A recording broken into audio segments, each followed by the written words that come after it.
نحمده ونصلي على رسوله الكريم أما بعد فأعوذ بالله من الشيطان الرجيم بسم الله الرحمن الرحيم رب اشرح لي صدري ويسر لي أمري واحلل عقدة من لساني يفقهوا قولي۔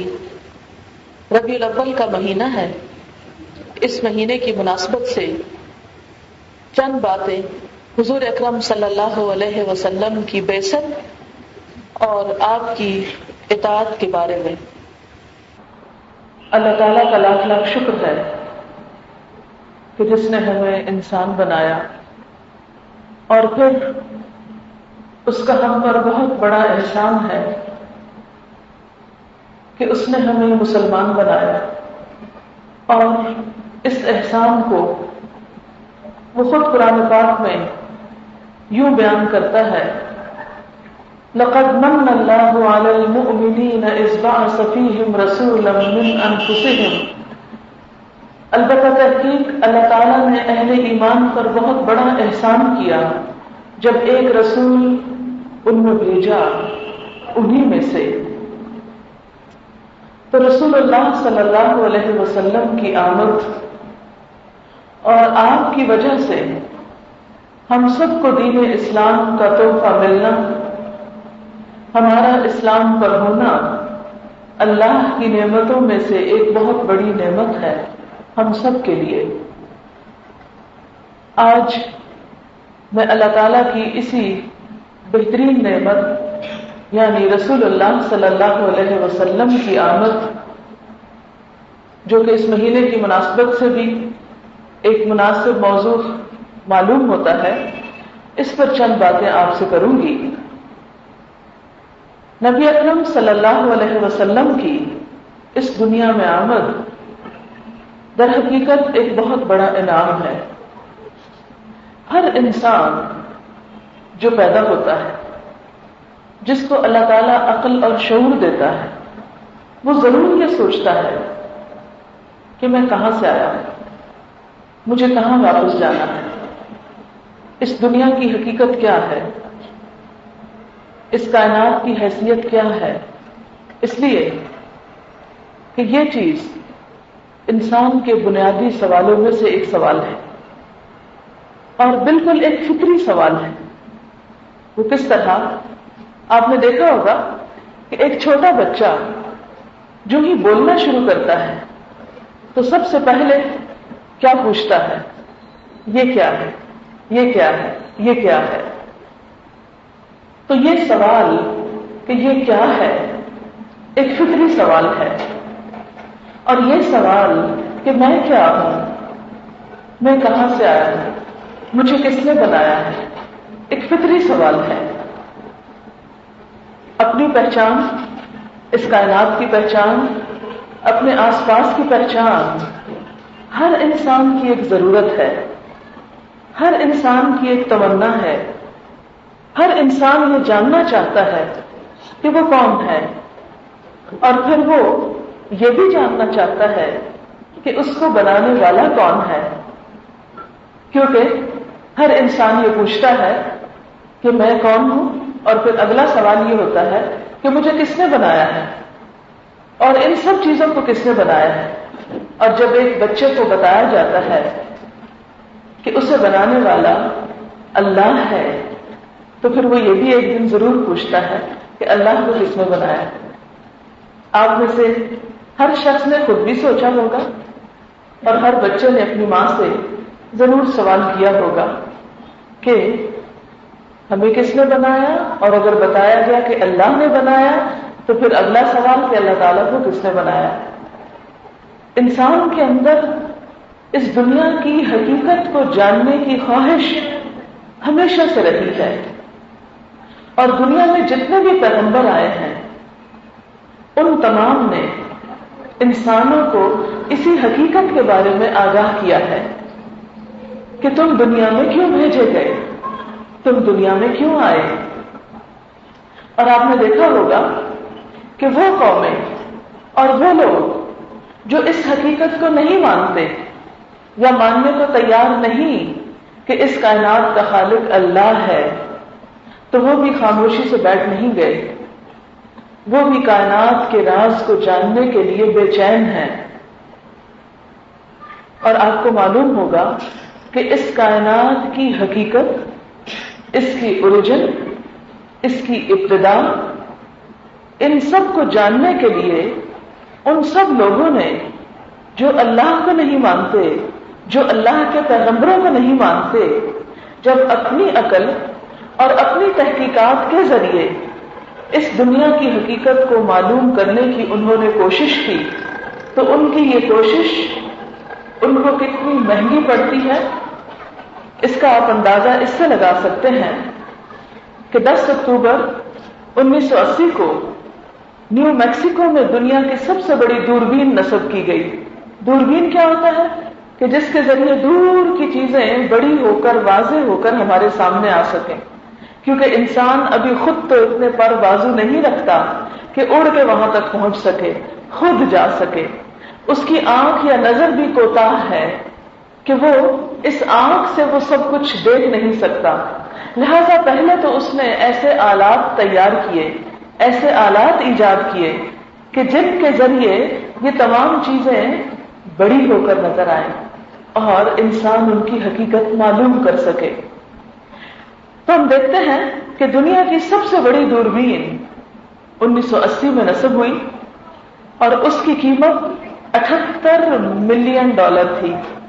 $78 ملین.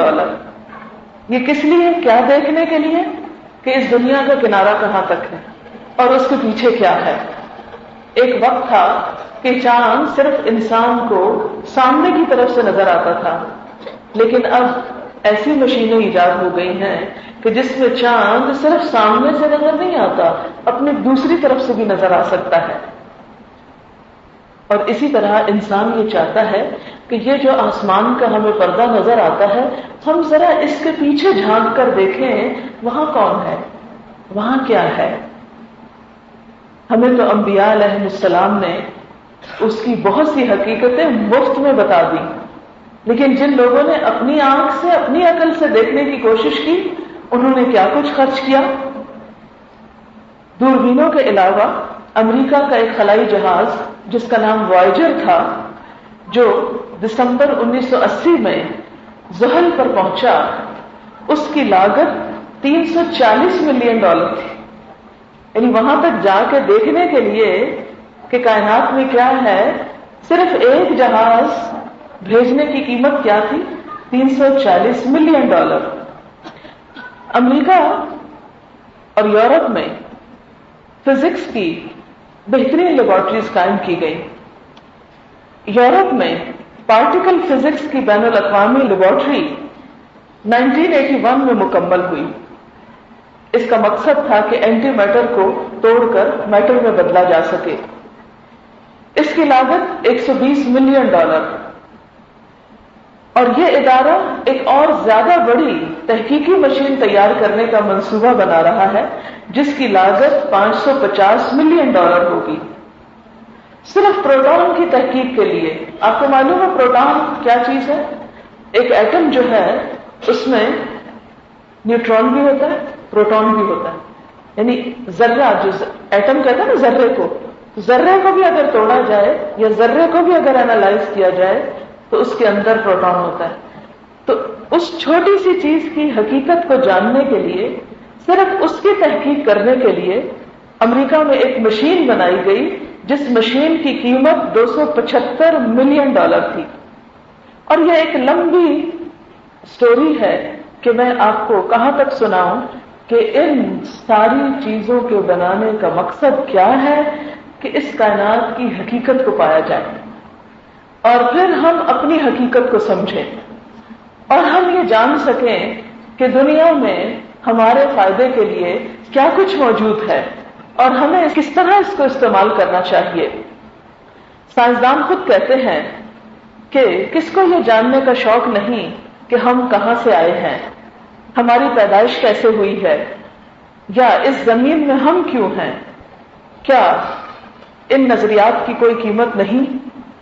اور جو کوئی تہذیب کائنات کے بارے میں ان سوالوں کے جواب تلاش کرنے کے لیے تحقیق سے اگر رک جاتی ہے تو وہ دوسری چیزوں کی تحقیق سے بھی رک جائے گی، کیونکہ سب سے پہلے یہ سوال حل ہونا چاہیے کہ ہم یہاں کیوں آئے ہیں اور ہمیں یہاں کیا کرنا ہے اور یہ دنیا کیسی ہے۔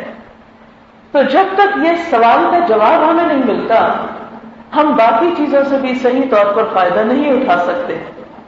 اور اس کے لیے لوگوں نے بڑی بڑی قربانیاں دی، بڑی بڑی کوششیں کی، اپنا مال خرچ کیا اور اپنی عمریں لگائیں۔ اور آپ کو معلوم ہوگا کہ فزکس کے میدان میں ایک تحقیق کے نتائج اکثر اوقات 50 سال کے بعد آتے ہیں، یعنی آج جو ریسرچ شروع ہوگی اس کا نتیجہ 50 سال بعد نکلے گا۔ اب جو شخص کام شروع کرے گا ہو سکتا ہے وہ اس کا نتیجہ دیکھے بغیر ہی فوت ہو جائے، اور پھر اس کے بعد جو 50 سال بعد کام شروع ہوگا وہ اس کے بعد اس کے نتائج آئیں گے۔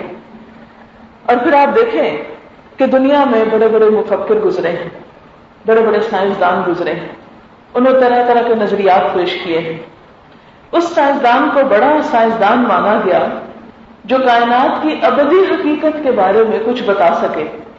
کہا جاتا ہے کہ آئنسٹائن کو بہت بڑا آدمی نہیں تھا، لیکن اس کی بہت عزت اور بہت ویلیو اور بہت قدر و قیمت ہوئی، اور اس کی بنیادی وجہ کیا تھی کہ اس کے بارے میں ایک مبصر لکھتا ہے کہ جو شخص کوئی ایسی دریافت کرتا ہے جو ہم کو اس قابل بنائے کہ ہم فطرت کے رازوں کی کوئی گہری جھلک دیکھ سکیں، اس کو بہت زیادہ عزت دی جاتی۔ یعنی سائنٹسٹ میں سے جو سائنٹسٹ فطرت کی حقیقت معلوم کرتا ہے اس کا مقام اور مرتبہ بہت بڑا ہوتا ہے۔ پھر آپ دیکھیں کہ انسانوں میں سے مختلف انسانوں نے انسانوں کے مسائل کا حل تلاش کرنے کے لیے طرح طرح کی کوششیں کی۔ اور آپ نے دیکھا ہوگا ایک جسم کی مثال سے آپ سمجھیں کہ ایک جسم کے ایک عضو کا علاج کرنے کے لیے کیا ضروری ہوتا ہے کہ پورا جسم ہمیں معلوم ہو۔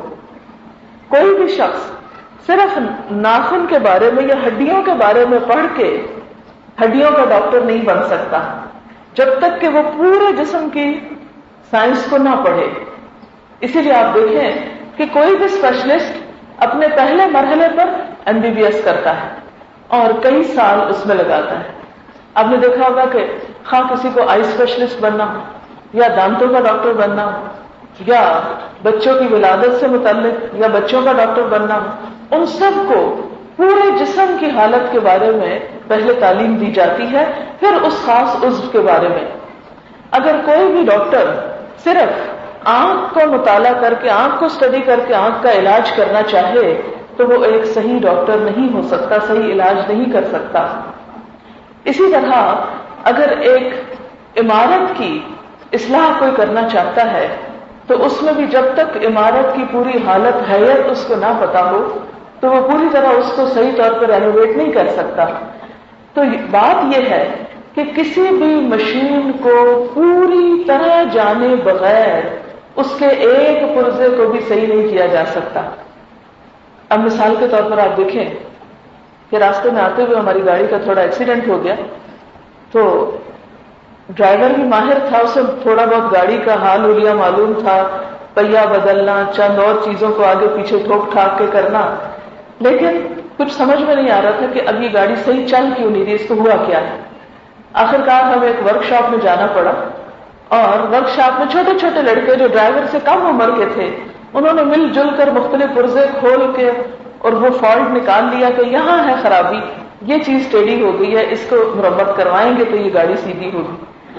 اب آپ دیکھیں کہ اگر ایک شخص ویسے گاڑی کی ساری ٹیکنیک جانتا ہے لیکن اس کو نہیں پتا کہ پوری گاڑی کام کیسے کرتی، فنکشن کیسے کرتی، کون سی چیز کس سے جڑی ہوئی ہے، کس چیز کو صحیح رکھنے کے لیے، اگر اسٹیئرنگ میں کوئی خرابی آ رہی ہے تو وہ اسٹیئرنگ کے اوپر والے حصے میں نہیں ہے، وہ جہاں وہ کنیکٹڈ ہے وہاں کوئی خرابی ہے۔ تو ایک بھی مشین اصلاح نہیں کی جا سکتی جب تک کہ اس کا پورا حلیہ معلوم نہ ہو، اس کی پوری ٹیکنیک سے واقفیت نہ ہو۔ اسی لیے ہم دیکھتے ہیں کہ انسانوں کو ہدایت دینے کے لیے اور انسانوں کی اصلاح کے لیے، انسانوں کے کسی صرف ایک مرض کے علاج کے لیے صرف کسی ایک حصے کا علاج کافی نہیں. اگر ہم یہ چاہتے ہیں کہ ہم اپنے معاشرے کے اندر اقتصادی اصلاحات کریں تو یہ پاسبل ہی نہیں جب تک ہم پورے انسان کی سوچ، اس کے اخلاق، اس کی نفسیات، اس کے کردار، اس کے ماضی، اس کے مستقبل، اور صرف ایک انسان نہیں، پورے معاشرے، پورے علاقے، پوری دنیا کے تمام حالات سے آگاہ نہ ہو. اور کسی ایک انسان کے لیے یہ ساری معلومات حاصل کرنا ممکن ہی نہیں. آپ دیکھتے ہیں کہ بڑے بڑے اسکالرس اور فلاسفرس پیدا ہوئے ہیں. مثلاً ان میں کارل مارکس کا نام لیا جاتا ہے. ایک بہت بڑا فلسفی تھا.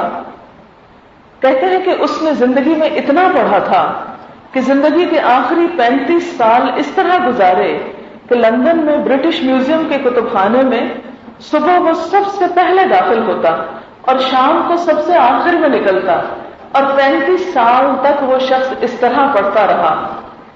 اس کے باوجود جب وہ اپنی کتاب لکھنے پہ آیا تو اس کی صرف ایک والیوم شائع کر سکا، ایک جلد، اور وہ بھی صحیح مکمل طور پر اس کو ریوائز نہ کر سکا.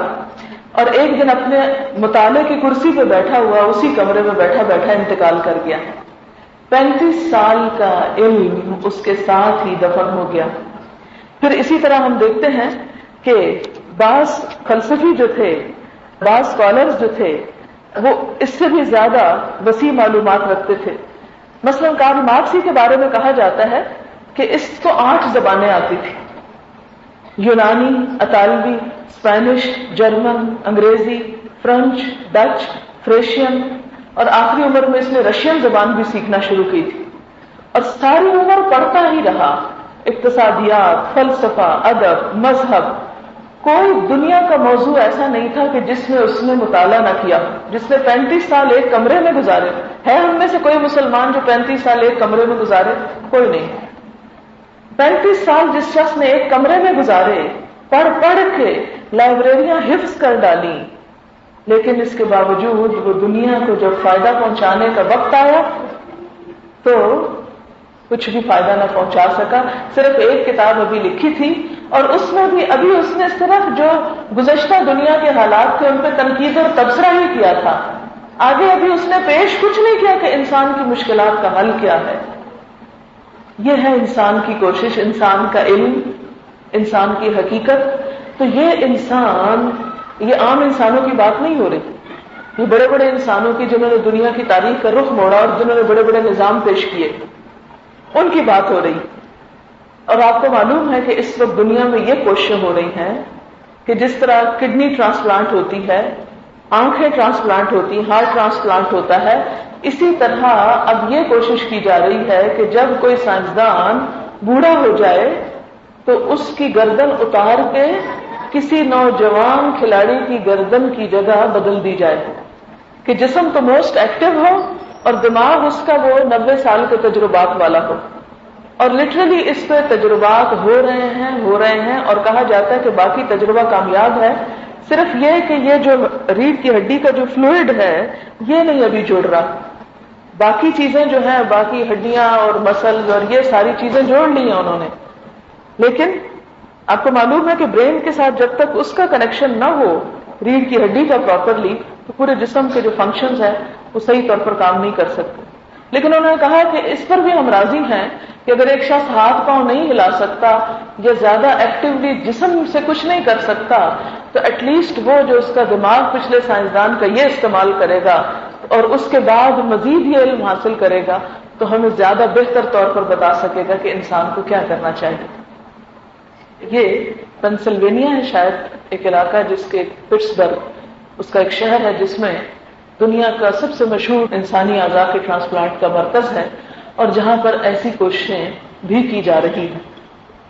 اب آپ دیکھیں کہ انسان جب اللہ تعالیٰ کی وحی سے منہ موڑتا ہے اور اس وحی سے منہ موڑ کے خود انسانوں کے حالات جان کے تجربے اور علم اور مشاہدے کی روشنی میں اس کائنات کی حقیقت کو سمجھنا چاہتا ہے، اس دنیا کی معرفت کو پانا چاہتا ہے، تو پھر یہ ایسے کام کرتا ہے اور اس کے باوجود وہ انسانوں کو کچھ زیادہ فائدہ نہیں دے سکتا. جیسے کہ پہلے میں نے بات کی تھی نا کہ ایک مشین کو جب تک پورا نہ جانے، ایک جسم کو جب تک پورا نہ جانے تو ایک دانت کا علاج نہیں کر سکتے آپ. بالکل اسی طرح کوئی انسان، کیونکہ انسان کے علاوہ اور مخلوق کا کیا نام لینا، بھینسوں سے یا گدھوں سے تو توقع نہیں کہ وہ انسان کے لیے کوئی قانون ضابطہ بنائیں گے، انسان ہی بنائیں گے نا. اور انسانوں میں بھی ذہین ترین انسانوں کا یہ حال ہے. جب کوئی انسان اپنے ماضی اور مستقبل کے بارے میں بھی پوری طرح نہیں جانتا، اس کائنات کے ماضی اور مستقبل کے بارے میں نہیں جانتا، تو کیسے بتا سکتا ہے کہ انسان کے لیے فائدے کی چیز کیا ہے اور نقصان کی چیز کیا ہے؟ وہ انسان کو کوئی اچھا قانون یا نظام کہاں سے دے سکتا؟ نہیں دے سکتا، اس لیے کہ اس کا علم، اس کا تجربہ، اس کا مشاہدہ سب کچھ محدود ہے. اس کے لیے ہمیں ضرورت پڑتی ہے کہ ہم کسی اور ہستی سے رجوع کریں جس کا علم بھی مکمل ہو. ابھی میں نے بات کی نا کہ ایک پروٹون کی تحقیق کے لیے اتنی قیمتی مشین، کئی ملین، $275 ملین کی مشین لگائی گئی ہے.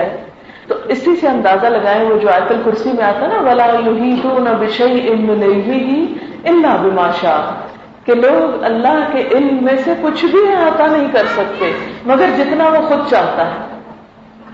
ایک پروٹون کی تحقیق تو ابھی تک وہ کر نہیں سکا، اپنے بارے میں کیا جانے. اور سائنسدان اس بات کا اعتراف کرتے ہیں کہ جو ہماری معلومات میں اضافہ ہوتا ہے، یوں محسوس ہوتا ہے کہ ہماری جہالت اور بڑھ رہی، ہمیں اپنی جہالت کا اور زیادہ اعتراف ہوتا ہے. تو ایسی حالت میں جب کہ ہم اس قدر کمزور چیز ہیں، اس قدر تھوڑا علم رکھنے والے ہیں، ہم اپنے فائدے، اپنے بھلے، اپنے مستقبل کے لیے کیسے کوئی اچھی چیز لا سکتے ہیں؟ کیسے ڈیسائیڈ کر سکتے ہیں کہ کون سی چیز ہمارے فائدے کی ہے اور کون سی چیز ہمارے نقصان کی ہے؟ اس کے لیے ہمیں کیا کرنا پڑے گا؟ اللہ تعالیٰ کی طرف رجوع کرنا پڑے گا جو اس کائنات کا خالق ہے.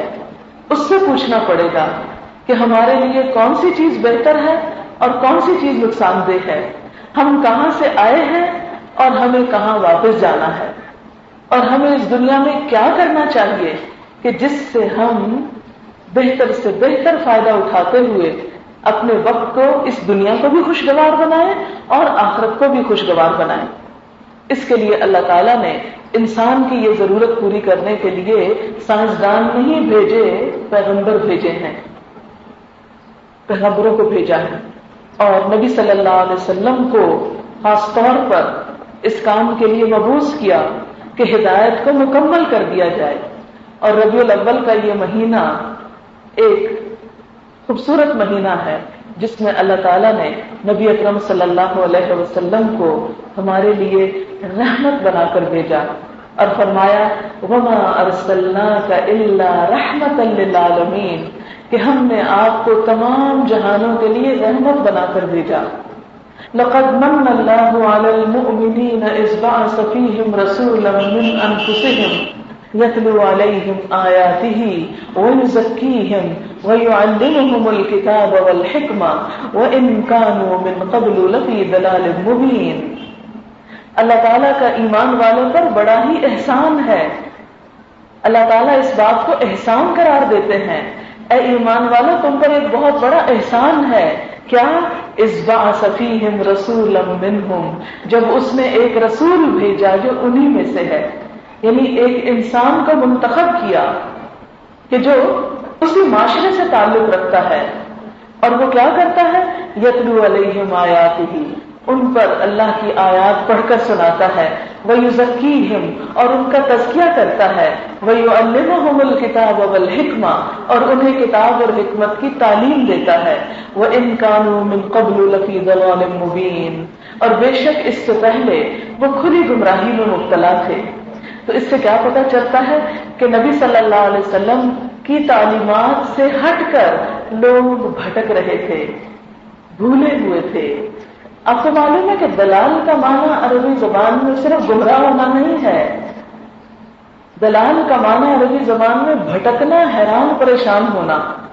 جیسے دنیا اس وقت نبی صلی اللہ علیہ وسلم کی آمد سے پہلے حیران تھی، پریشان تھی، بھٹک رہی تھی، گمراہ تھی، بالکل آج بھی دنیا نبی صلی اللہ علیہ وسلم کے پیغام کے بغیر، آپ کی تعلیمات کے بغیر، آپ کی لائی ہوئی کتاب کے بغیر، آپ کی سنت اور آپ کی سیرت کے بغیر آج بھی بھٹک رہی، حیران اور پریشان ہے، دکھی ہے، اور بڑی بڑی رقمیں خرچ کی جا رہی ہیں یہ معلوم کرنے کے لیے کہ ذرا جھانک کے دیکھے اس آسمان کے پیچھے کیا ہے، اور مرنے کے بعد ہم نے کہاں جانا ہے، اور مرنے کے بعد انسان کے ساتھ کیا گزرتی ہے، کیا بیتتی ہے۔ تو اس سے اور زیادہ احساس ہوتا ہے کہ اللہ کا کتنا بڑا احسان ہے کہ ہم نے کچھ بھی خرچ نہیں کیا اور ہم کو اصل حقیقت پتہ چل گئی، ہمارے ہاتھ سے کچھ بھی نہیں گیا، اور اللہ کے رسول صلی اللہ علیہ وسلم کی شکل میں ہمیں حقیقت کا علم دے دیا گیا، اس پردے کے پیچھے کا علم دے دیا گیا، اس آسمان کے پیچھے کے بارے میں بتا دیا گیا، خود نبی صلی اللہ علیہ وسلم کو 7 آسمانوں کی سیر کرائی گئی، معراج کروائی گئی، آپ کی آنکھوں سے وہ سب کچھ دکھا دیا گیا، اور آپ کا اس پر 1 روپیہ بھی خرچ نہیں آیا۔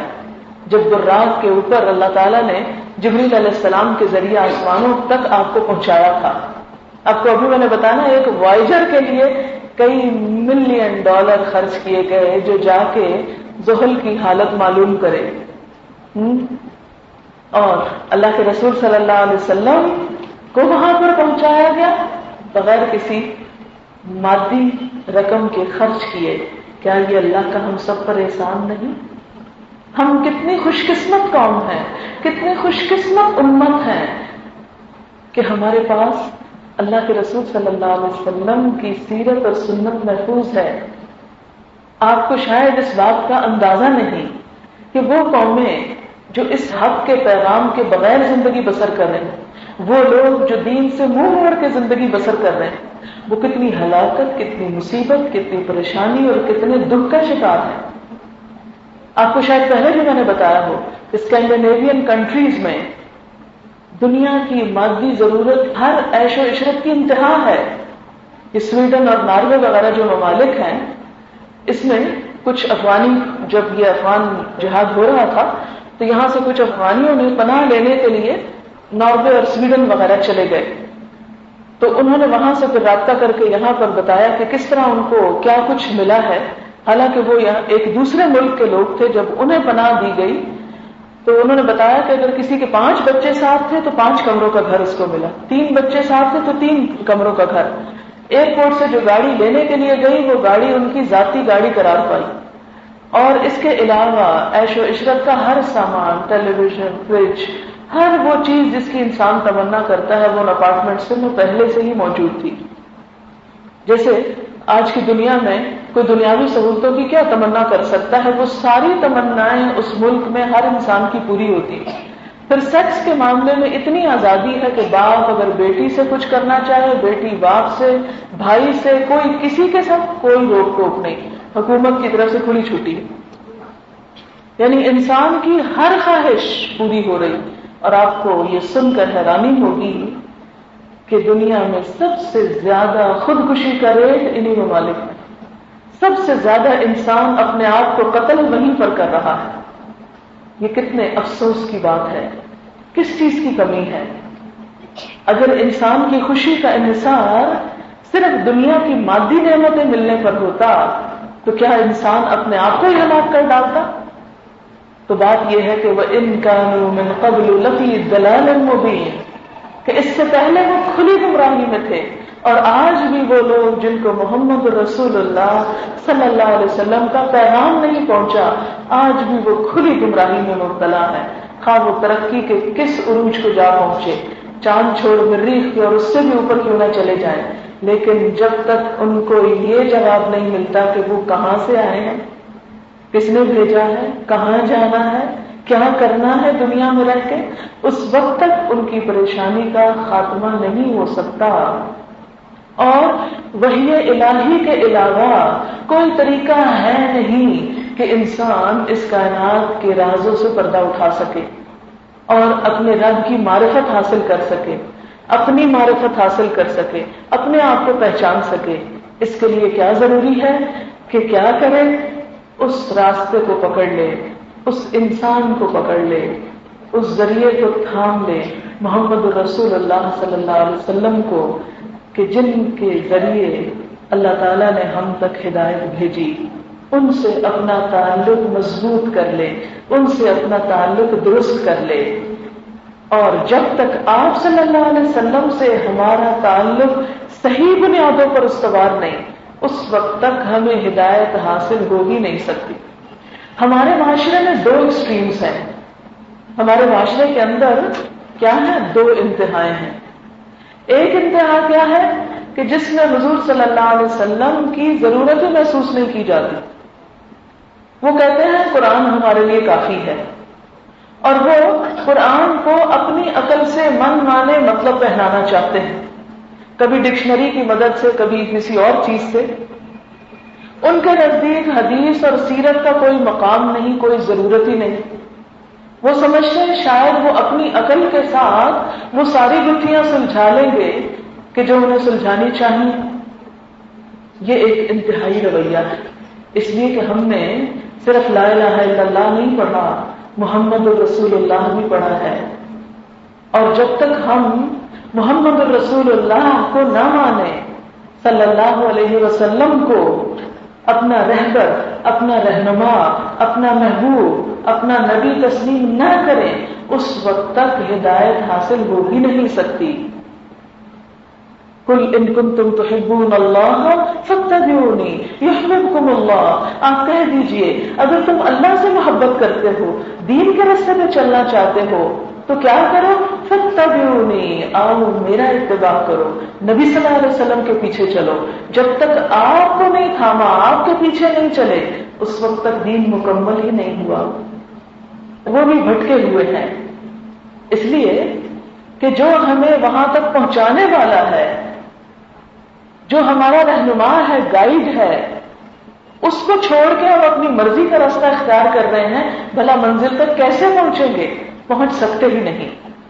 کوئی بھی شخص اگر کسی سڑک پر گاڑی لے کر نکل جائے اور کہے میں اسلام آباد جا رہا ہوں، بس میں پہنچ جاؤں گا اس لیے کہ میرے پاس گاڑی بھی ہے، میں ڈرائیونگ بھی جانتا ہوں اور میں سڑک پر بھی چلا رہا ہوں اور میں پہنچ جاؤں گا. نہیں، جب تک کہ وہ اسلام آباد کی سڑک نہ لے، اور وہ سڑک لینے کے بعد بھی جب تک وہ مائل سٹونز نہ دیکھتا چلا جائے، اس وقت تک وہ منزل تک نہیں پہنچ سکتا. میں عموماً ایک مثال دیا کرتی ہوں کہ اگر کوئی شخص 4 گھنٹے اپنے ہی شہر میں گاڑی دوڑا کر گھر پہنچ جائے تو کیا وہ منزل پہ پہنچ سکے گا؟ کیا وہ سمجھے گا کہ میری منزل آ گئی؟ کبھی نہیں.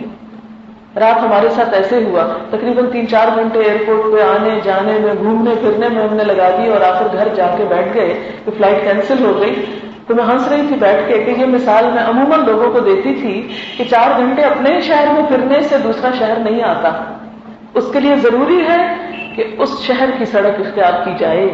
وہ ذریعہ اور وہ طریقہ اور وہ رہنما، عربی زبان میں امام کا لفظ سڑک کے لیے بھی استعمال ہوتا ہے، شاہراہ کے لیے بھی استعمال ہوتا ہے، امام لیڈر کے لیے بھی. تو یہ جو سڑک یا راستہ ہوتا ہے نا، یہ بھی ہمارا رہنما ہوتا ہے. تو جب تک وہ آپ صحیح سڑک نہیں لیں، اس سڑک پہ گاڑی نہ دوڑائیں، شہر کے اندر چاہے سارا دن دوڑاتے رہیں، آپ اس دوسرے شہر میں نہیں پہنچیں گے. اسی طرح اگر کوئی شخص اچھے کام کرتا پھرے لیکن محمد رسول اللہ صلی اللہ علیہ وسلم کی رہنمائی کے بغیر کرتا ہے، آپ کے طریقے کے علاوہ کرتا ہے، تو وہ منزل تک کبھی پہنچ سکتا ہی نہیں. جتنی مرضی محنت کر لے، جتنی چاہی کوشش کر لے، جتنا مرضی ذہین ہو، 10-20 زبانیں جانتا ہو، دنیا کی ہائیسٹ ڈگریز کیوں نہ رکھتا ہو، سب سے عقل مند انسان ہو، اور وہ سوچے کہ میں اپنی عقل کے ذریعے راستہ پالوں گا، اپنے مال کے ذریعے پالوں گا، نہیں، کبھی نہیں پا سکتا. یہ بھٹک رہے ہیں نا، ملینز ڈالرز خرچ کر کے، نہیں پتا چلا کہ جانا کہاں ہے، حقیقت کہاں ہے، انجام کیا ہے ہمارا، اور ہمیں اس انجام کو سامنے رکھ کے یہاں کیا کرنا چاہیے. تو جس طرح یہ نہیں پہنچے، اگر کوئی بھی انسان یہی طریقہ اختیار کرے گا تو اصل منزل کامیابی کو نہیں پہنچ سکتا. جتنے بھی لوگ یہاں پر موجود ہیں اس نقطے کو اچھی طرح سمجھ لیں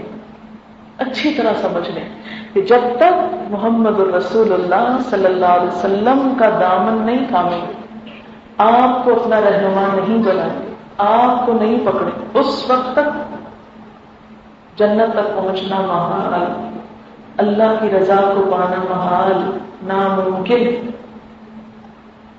اس لیے کوئی شخص یہ کہے کہ ہاں میرے لیے قرآن کافی ہے اور حدیث کو تو میں مانتا ہی نہیں، تو وہ گمراہی میں مبتلا ہے، اور اس کے لیے یہ بہانہ اور عذر کافی نہیں کہ وہ کہے کہ ہاں میں عربی زبان جانتا ہوں اور میں بہت سی ڈکشنریز کنسلٹ کر سکتا ہوں، میں عربی ادب سے واقف ہوں، عربی شاعری سے واقف ہوں، میں قرآن سے خود مطلب نکال لوں گا۔ نہیں، قرآن اللہ نے اگر ایسے ہی بھیجنا ہوتا تو ہر شخص ماں کے پیٹ سے کتاب بھی لیا تھا، جہاں 2 آنکھیں لایا تھا نا، تو اس کی ہتھیلی میں ہی ورقے لکھے ہوتے کہ ایک دفعہ ٹچ کرو تو سورۃ فاتحہ آ جائے گی، دوسری دفعہ ہاتھ مارو تو سورۃ البقرہ آ جائے گی، ہر شخص کی ہتھیلی میں قرآن لکھا ہوا موجود ہوتا۔ اور اللہ تعالیٰ کے لیے کیا مشکل تھی؟ اگر آج ہم کمپیوٹر میں ٹچ کے ساتھ سکرین بدلتے جاتے ہیں تو اللہ تعالیٰ کے لیے کچھ مشکل تھی کہ ہمارے ہاتھ میں اس کو صفحہ بنا دیتا اور ہم یہاں سے بٹن دباتے اور صورتیں نکالتے جاتے۔ انسان نے کمپیوٹر بنا لیا تو اللہ تعالیٰ نہیں بنا سکتے؟ تو بنا سکتے تھے، لیکن اللہ تعالیٰ نے ہدایت دینے کا یہ طریقہ اختیار نہیں کیا، اس کے لیے محمد رسول اللہ صلی اللہ علیہ وسلم کا انتخاب کیا، اور ان کے بتائے ہوئے راستے کے بغیر منزل تک پہنچا نہیں جا سکتا۔ دوسری انتہا ہماری قوم میں کہ انہوں نے محمد رسول اللہ صلی اللہ علیہ وسلم کی عزت، محبت، رتبے، مقام اور مرتبے کو حد سے بڑھا دیا، اور جو اصل ان کا مقام تھا اس سے فائدہ اٹھانے کی بجائے، ان کی رہنمائی میں کام کرنے کی بجائے ان کو خدائی کے مقام تک پہنچا دیا۔ یہ ہماری قوم کا ایک دوسرا المیہ ہے، اور اس کی وجہ سے جو کرنے کا کام تھا وہ رہ گیا، اور جو نہیں کرنے چاہیے تھے ان میں مبتلا ہو گئے۔ اب اس کی میں چھوٹی سی مثال آپ کو دکھاتی ہوں، اور آج کل تو دن رات آپ ٹیلی ویژن پر، ریڈیو پر طرح طرح کی نعتیں پڑھیں گے اور سنیں گے، اور اس میں آپ دیکھیں گے کہ نبی اکرم صلی اللہ علیہ وسلم کا مقام اللہ تعالیٰ کے بعض اوقات برابر، بعض اوقات اس سے بھی اونچا کر دیا جاتا ہے، اور ہم شعر خوش آوازی کے لیے سنتے رہتے ہیں اور ہم نے کبھی سوچا نہیں ہے کہہ کیا رہے ہیں۔ مثلا ایک شعر ہے، وہی جو مستوی عرش تھا خدا ہو کر، اتر پڑا ہے مدینے میں مصطفیٰ ہو کر۔ اب آپ دیکھیں کہ وہ جو عرش پر خدا تھا وہ محمد صلی اللہ علیہ وسلم کی شکل میں مدینہ میں اتر آئے۔ نعوذ باللہ، کتنا بڑا شرک کہ اللہ تعالیٰ کو ایک جسم کے اندر دکھا دیا اور یہ کہہ دیا کہ محمد رسول اللہ صلی اللہ علیہ وسلم اصل میں خدا ہے۔ جیسے وہ ایک اور شعر ہے نا خواجہ معین الدین چشتی کے بارے میں، حقیقت میں دیکھو تو خواجہ خدا ہے، ہمیں در پہ خواجہ کے سجدہ روا ہے۔ یہ اکثر یہ شعر لکھا ہوتا ہے، معین الدین چشتی کے دربار پہ لکھا ہوا ہے، حقیقت میں دیکھو تو خواجہ خدا ہے۔ نعوذ باللہ، کوئی انسان خدا ہو سکتا ہے؟ لیکن لوگوں نے بنا ڈالا۔ پھر اسی طرح ایک اور شعر، اللہ کے پلے میں وحدت کے سوا کیا ہے، جو کچھ ہمیں لینا ہے لے لیں گے محمد سے۔ اب آپ دیکھیں کتنا بڑا شرک۔ ہر نماز کے اندر ہم کیا کہتے ہیں؟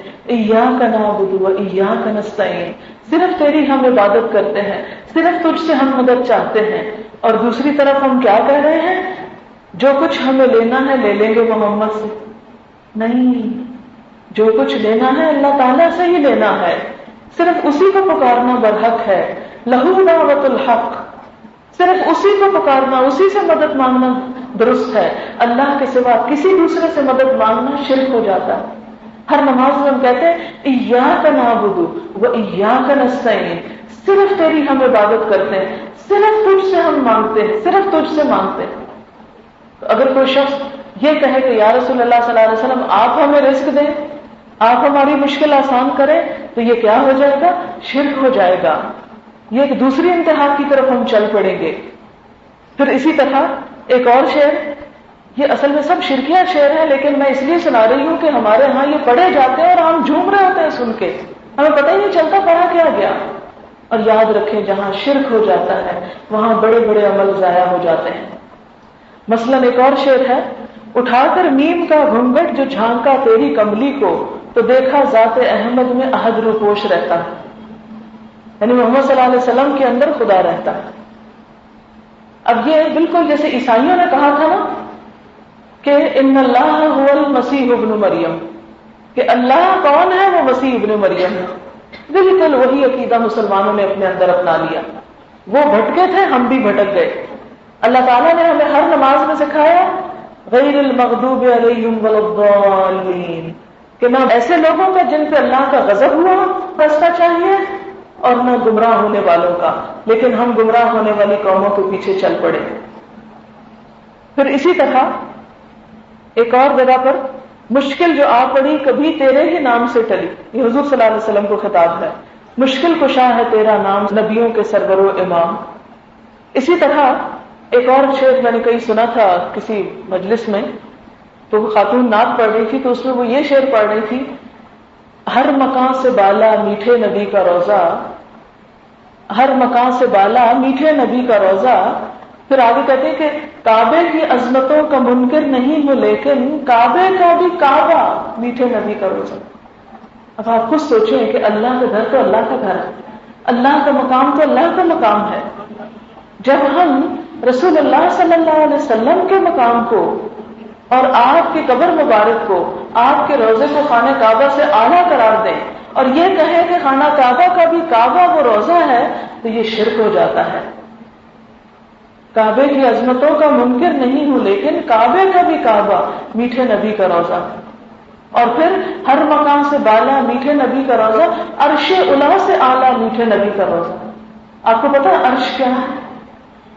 جس پہ اللہ تعالیٰ مستوی ہے، اللہ تعالیٰ کا مقام. اور اس شعر میں کیا کہا گیا کہ نبی صلی اللہ علیہ وسلم کا جو روزہ مبارک ہے وہ عرش سے بھی بلند ہے. یہ ہو سکتا ہے؟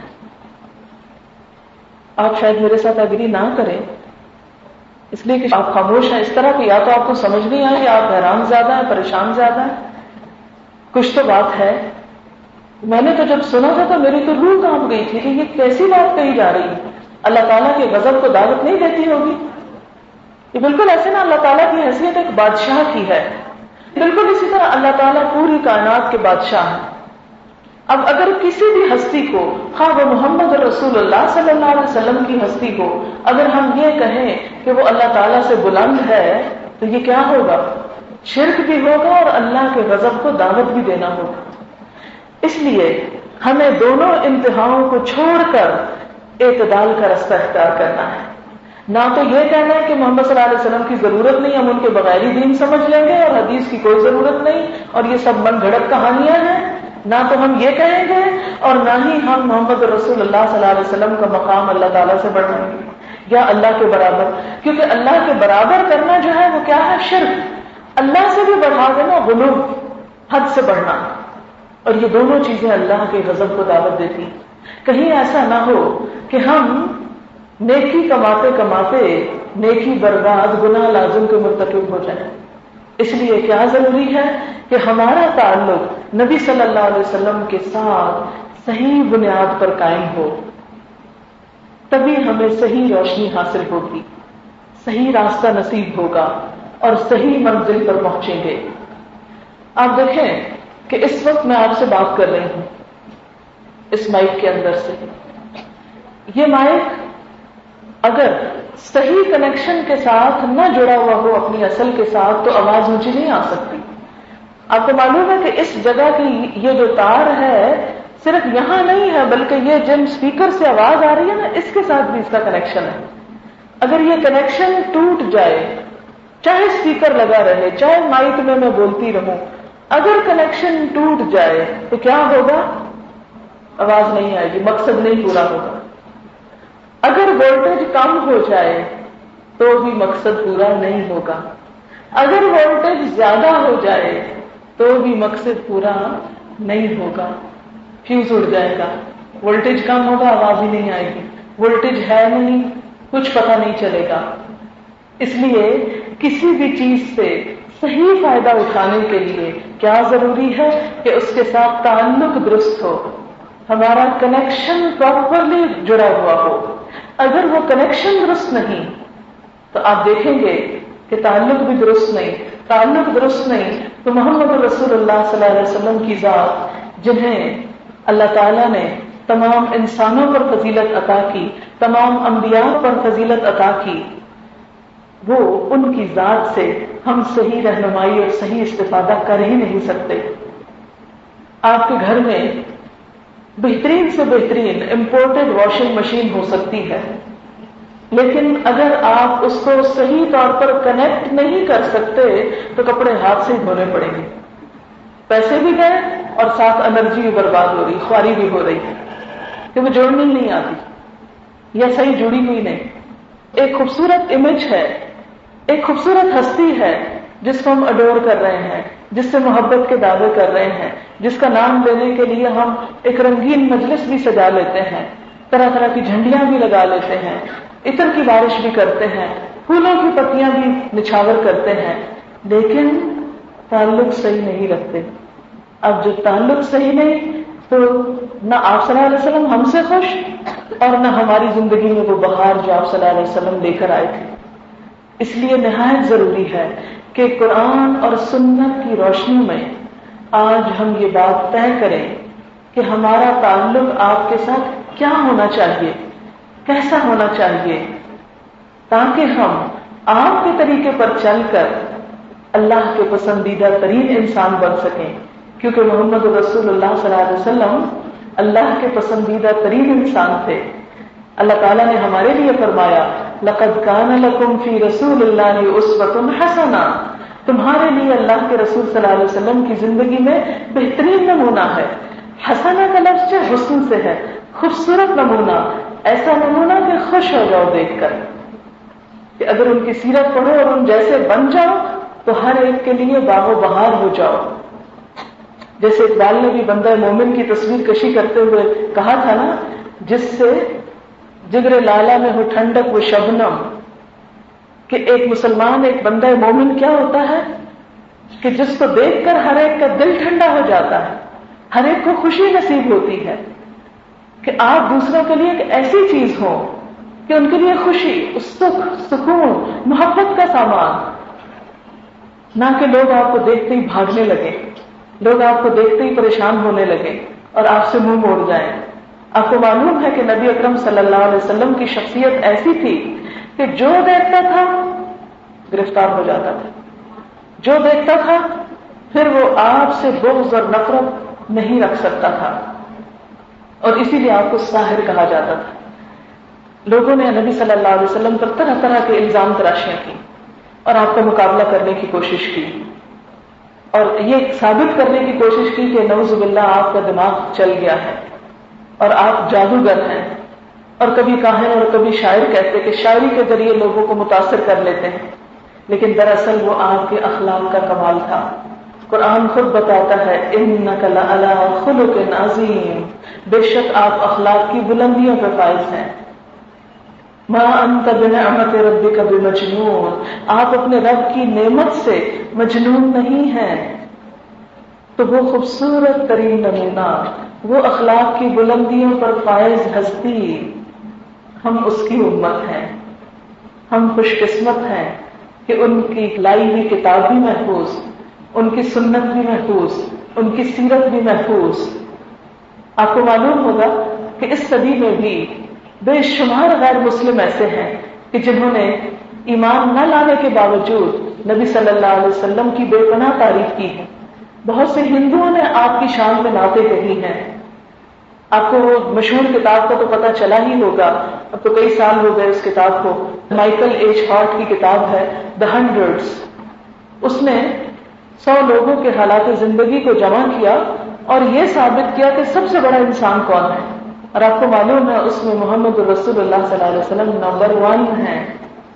اسی طرح ایک اور کتاب ہے مین دی ان نون، اس میں نبی اکرم صلی اللہ علیہ وسلم کے بارے میں آتا ہے کہ دنیا کا وہ واحد انسان جس نے سب سے زیادہ دماغ استعمال کیا، آج تک کسی دوسرے انسان نے اتنا دماغ استعمال نہیں کیا، کہ اس نے مستقبل کے بارے میں بھی بہت کچھ بتایا، ماضی کی بھی بہت کہانیاں بتائیں، اور حال کے انسانوں کو جس طرح سدھارا اور ان کو باہم شیر و شکر کر دکھایا۔ آپ دیکھیں 2 جھگڑنے والے لوگوں کے درمیان بھی صلح کرانا مشکل ترین کام ہے، تو نبی اکرم صلی اللہ علیہ وسلم کا کارنامہ دیکھیں کہ بہت سارے لڑنے جھگڑنے والے قبیلے جو ایک دوسرے کی جان کے دشمن تھے، ایک دوسرے کے مخالف تھے، ان سب کو ایک جگہ لا بٹھایا، قبائل کو شیر و شکر کر دکھایا۔ یہ کتنا بڑا کارنامہ ہے۔ آج آپ دیکھیں کہ دنیا میں سب سے بہترین کام کیا ہے؟ انسانوں کے اندر خوشی پیدا کرنا، انسانوں کے لیے باعث سکون بننا، انسانوں کو دکھ نہیں سکھ بانٹنا، یہ ایک بہترین کام ہے۔ لیکن آج آپ کو کتنے لوگ ایسے کام کرتے ہوئے نظر آئیں گے؟ محمد رسول اللہ صلی اللہ علیہ وسلم نے یہی کام کیا تھا۔ ایک طرف مظلوم عورت کو وراثت میں حصہ دلوایا، اس سے ہر مرد جس طرح چاہے تعلق قائم کر سکتا تھا اسے شادی کے بندھن میں باندھا، 4 سے زائد شادیوں پر پابندی لگائی، زندہ گاڑی ہوئی بچی کو موت کے منہ سے نکالا، اور اسی طرح دیگر بے شمار اصلاحات کی، چوری، ڈاکے اور الزام تراشی اور ایسا کلچر کہ جس میں انسان کے لیے اذیت ہی اذیت ہے، ان سب چیزوں سے انسان کو نجات دی۔ یہ سب کچھ محمد رسول اللہ صلی اللہ علیہ وسلم کا کارنامہ، ہم انہی کی امت ہیں۔ یہ تو تھی تمہید، یہ تمہید تھی کہ ہم کون ہیں، کس کی امت ہیں، اور رہنمائی کے لیے ہمیں محمد رسول اللہ صلی اللہ علیہ وسلم کی ذات کی طرف رجوع کرنا ہے۔ اب میں بتاؤں گی کہ کن کن بنیادوں پر ہمارے کرنے کے کام کیا ہیں۔ یعنی پہلا حصہ تو ضرورت پر مشتمل تھا، اور دوسرا حصہ کس پر؟ کہ اب ہم کریں کیا۔ کیونکہ اگر آپ یہاں آئیں اور ایک خوبصورت تقریر سن کے چلے جائیں اور آپ کو یہ بھی یاد نہ رہے کہ ہم کرنے کیا گئے تھے، لے کے کیا آئے اور واپس آ کے ہم نے کرنا کیا ہے، یہ سب کچھ ایک شغل میلے سے زیادہ کچھ بھی نہیں رہے گا۔ اس لیے میں چاہتی ہوں کہ اگر ہم اللہ کے رسول صلی اللہ علیہ وسلم کی محبت میں، اللہ کے دین کے شوق میں یہاں پر جمع ہوئے ہیں، تو ہم اپنی حیثیت پہچاننے کے بعد کچھ عمل کے لیے چند نقطے اپنے ساتھ لے کر جائیں، تاکہ آئندہ ملاقات تک چند چیزیں ہماری عملی زندگی میں کچھ خوشگوار جھونکے لائیں، تب تو ہے فائدہ۔ ورنہ میرا اتنی دور سے آنے کا اور آپ کے بھی گھر کے کام کاج چھوڑ کے چھٹی کا دن یہاں گوانے کا کچھ بھی فائدہ نہ ہوگا۔ تو بات یہ ہو رہی تھی کہ محمد رسول اللہ صلی اللہ علیہ وسلم سے ہم اپنا تعلق کن بنیادوں پر استوار کریں۔ آپ کے ساتھ ہمارا رشتہ، ہمارا تعلق کیسا ہونا چاہیے؟ آپ کی ہستی، آپ کے مقام کو کیسے پہچانا جائے؟ قرآن پاک ہمیں اس کے بارے میں کیا حکم دیتا ہے؟ نبی اکرم صلی اللہ علیہ وسلم نے خود اس بارے میں ہمیں کیا بتایا ہے؟ تو سب سے پہلی بات یہ کہ ہمارا اور آپ کا رشتہ ایمان کا رشتہ ہے۔ رسول اکرم صلی اللہ علیہ وسلم کے ساتھ ہمارا رشتہ ایمان کا رشتہ ہے۔ سب سے پہلا کام جو ہمیں کرنا ہے، اور الحمدللہ ہم کر چکے ہیں، وہ ہے آپ پر ایمان لانا۔ قرآن پاک میں اللہ تعالیٰ فرماتے ہیں اِنَّا أَرْسَلْنَاكَ شَاهِدًا وَمُبَشِّرًا وَنَذِيرًا لِتُؤْمِنُوا بِاللَّهِ وَرَسُولِهِ وَتُعَزِّرُوهُ وَتُوَقِّرُوهُ۔ بے شک ہم نے آپ کو گواہ بنا کر بھیجا اور خوشخبری دینے والا اور ڈرانے والا۔ کس لیے بھیجا؟ لِتُؤْمِنُوا بِاللَّهِ وَرَسُولِهِ، تاکہ تم ایمان لاؤ اللہ پر اور اس کے رسول پر، وَتُعَزِّرُوهُ، اور آپ کا ساتھ دو، وَتُوَقِّرُوهُ، اور آپ کی عزت و توقیر کرو۔ تو پہلا کام ایمان، جیسا کہ ایک اور جگہ پر فرمایا قُلْ يَا أَيُّهَا النَّاسُ إِنِّي رَسُولُ اللَّهِ إِلَيْكُمْ جَمِيعًا الَّذِي لَهُ مُلْكُ السَّمَاوَاتِ وَالْأَرْضِ لَا إِلَهَ إِلَّا هُوَ يُحْيِي وَيُمِيتُ فَآمِنُوا بِاللَّهِ وَرَسُولِهِ النَّبِيِّ الْأُمِّيِّ الَّذِي يُؤْمِنُ بِاللَّهِ وَكَلِمَاتِهِ وَاتَّبِعُوهُ۔ کہہ دیجئے اے لوگو، میں تم سب کی طرف اللہ کا رسول بنا کر بھیجا گیا ہوں، وہ ذات جس کے ہاتھ میں آسمان و زمین کی بادشاہت ہے، اس کے سوا کوئی الہ نہیں، وہی زندہ کرتا ہے اور وہ موت دیتا ہے۔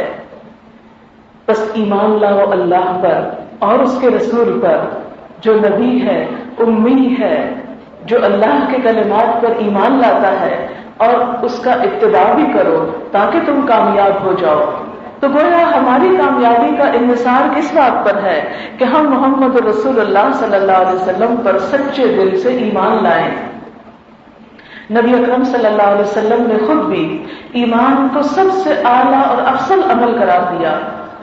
عن ابی ہریرہ رضی اللہ عنہ قال ان رسول اللہ صلی اللہ علیہ وسلم سئل ای العمل افضل فقال الایمان باللہ ورسولہ۔ یہ صحیح بخاری کی روایت ہے کہ حضرت ابو ہریرہ رضی اللہ تعالی عنہ سے روایت ہے کہ رسول اللہ صلی اللہ علیہ وسلم سے سوال کیا گیا، آپ سے پوچھا گیا کہ سب سے اچھا کام کون سا ہے؟ تو آپ نے فرمایا اللہ اور اس کے رسول پر ایمان لانا۔ تو ہم جتنے بھی اعمال کرتے ہیں، جتنی بھی نیکیاں کرتے ہیں، ان نیکیوں میں سب سے بڑی نیکی کیا ہے؟ اللہ اور اس کے رسول پر ایمان لانا، کیونکہ جب تک ایمان نہ ہو تو کوئی عمل بھی قابل قبول نہیں۔ آپ دیکھیں کہ کافر اور مشرک بھی بڑے بڑے اچھے کام کرتے ہیں، انہوں نے بھی بڑے بڑے فلاحی ادارے اور منصوبے بنائے۔ مثلا آپ دیکھیں کہ پارٹیشن سے پہلے جتنے فلاحی کام تھے وہ زیادہ تر غیر مسلموں کے ہیں۔ مثلا آج بھی آپ سنتے ہیں لاہور میں گنگا رام ہسپتال، یہ ایک چیریٹی ہاسپٹل تھا، گنگا رام ایک ہندو کا نام ہے، اس نے بنوایا۔ لیڈی ولنگٹن ہاسپٹل، پھر اسی طرح اور بہت سے نام اس طرح کے آپ لے سکتے ہیں۔ لیکن مسلمانوں کے ایسے کام کیوں نہیں؟ سوچنے کی بات ہے نا۔ حالانکہ مسلمان تو اللہ پر ایمان لاتے ہیں اور ان کو معلوم ہے کہ اگر ہم اللہ کی راہ میں 1 روپیہ بھی خرچ کریں گے تو اس کا یقینی طور پر ہمیں صلہ ملے گا۔ لیکن افسوس کے ساتھ یہ کہنا پڑتا ہے کہ امت محمد صلی اللہ علیہ وسلم نے اپنی آخرت پر روپیہ خرچ کرنے کی بجائے اپنی صرف دنیا کی عیش و عشرت اور دنیاوی زندگی کو ہی اپنا ہدف اور اپنی منزل اور اپنا مقام سمجھ کر وہ سب کچھ یہیں پر لگا دینا چاہا۔ آپ دیکھیں کہ نبی اکرم صلی اللہ علیہ وسلم کے زمانے میں آپ حالانکہ ایک تاجر تھے اور بہت کامیاب ترین تاجر تھے۔ آپ کی بیوی حضرت خدیجہ رضی اللہ تعالی عنہا مکے کی مالدار ترین خاتون تھی۔ ایسا نہیں تھا کہ آپ کو غریب فقیر اٹھ کر کھڑے ہو گئے تھے اسلام کی دعوت دینا، نہیں۔ جب آپ نبی بنے تو اس وقت جو اسلام کی تعلیم آپ نے دینا شروع کی تو آپ مکہ کے مالدار لوگوں میں شمار ہوتے تھے، لیکن آپ کا سارا مال اسلام کی تبلیغ، اسلام کی خدمت میں صرف ہو گیا۔ حتیٰ کہ حالات یہاں تک پہنچے کہ جب جنگ خندق ہوئی تو آپ پیٹ پر 2 پتھر باندھ کر خندق کھود رہے تھے، اسلام کی خدمت کر رہے تھے، مسلمانوں کا دفاع کر رہے تھے، مدینہ کو بچا رہے تھے کہ جس طرف سے دشمن کے آنے کا خطرہ تھا ان کے لیے آگے خندق بنا رہے تھے۔ وہ سارا مال کہاں گیا؟ کدھر گیا؟ کس کام میں لگا؟ دنیا نہیں، آخرت بنانے میں۔ اور آپ صلی اللہ علیہ وسلم نے اپنی امت کے بارے میں یہی خدشہ اور خطرہ محسوس کیا تھا کہ میں اپنے پیچھے سب سے زیادہ خطرناک چیز جو سمجھتا ہوں اپنی امت کے لیے وہ مال کا فتنہ ہے، کہ وہ مال جب اس کے پاس آئے گا تو وہ اس میں اتنی غرق ہو جائے گی، اتنی مہر ہو جائے گی کہ اس کو آخرت بھول جائے گی۔ اور جب تک انسان کے سامنے آخرت نہ ہو وہ بڑے بڑے کام کر ہی نہیں سکتا، وہ نیکی کے کام کر نہیں سکتا، اس لیے کہ وہ ایک ایسا ہلا دینے والا زلزلہ ہے، ایک ایسی یقینی چیز ہے کہ جس کو جتنا یقین ہو جائے اس کی زندگی میں اتنی ہی تبدیلی آ جاتی ہے۔ اس کے تو اندر باہر کے احساسات، جذبات، عمل، گفتگو، ہر چیز بدل جایا کرتی ہے۔ آپ دیکھیے مثلا اس وقت آپ اس ہال کے اندر ہیں، یہاں پنکھے بھی لگے ہوئے ہیں، لائٹس بھی ہیں، وہ پیچھے رنگ برنگی مچھلیاں آپ کو تیرتی ہوئی نظر آ رہی ہیں، مختلف خوبصورت بنانے کی چیزیں بھی آپ کو دائیں بائیں نظر آ رہی ہیں، اور آپ ایک کمفرٹیبل ماحول میں موجود ہیں، اور آپ کے آس پاس آپ کی دوست، رشتہ دار، عزیز، بہنیں، ایک مجلس ہے، ایک اچھی جگہ ہے، آپ کا دل لگا ہوا ہے یہاں۔ اگر اتنے میں تھوڑی دیر کے بعد آپ پیچھے سے دیکھیں کہ ایک شیر آ رہا ہے تو آپ بتائیں کہ پھر بھی اس کمرے کا ماحول اور مجلس یہی رہ جائے گی؟ اگر ان سارے انسانوں میں صرف ایک شیر آ جائے تو کمرے کا حال کیا ہوگا؟ آپ کے احساسات کیا ہوں گے؟ آپ کے جذبات کیا ہوں گے؟ آپ اپنی جگہ پہ بیٹھے رہ جائیں گے؟ آپ بلب دیکھیں گے یا مچھلیاں دیکھیں گے یا خوبصورت دیواریں دیکھیں گے یا پنکھے کے نیچے ہوا لیں گے؟ کیا کام کریں گے؟ جان بچائیں گے، شیر سے بچیں گے، ہے نا؟ پھر کسی کو نہ پنکھا یاد رہے گا اور نہ کوئی خوبصورت سین یاد رہے گا۔ بالکل اسی طرح اس دنیا کی رونقوں میں آخرت کا تصور ایک شیر کی طرح ہے۔ جس شخص کو اپنی موت یاد رہتی ہے، جس شخص کو اپنی آخرت یاد رہتی ہے، پھر اس کو پنکھے بھول جاتے ہیں، پھر اس کو دنیا کی رونق پر مقابلے بھول جاتے ہیں، پھر وہ مال کا مقابلہ بھول جاتا ہے۔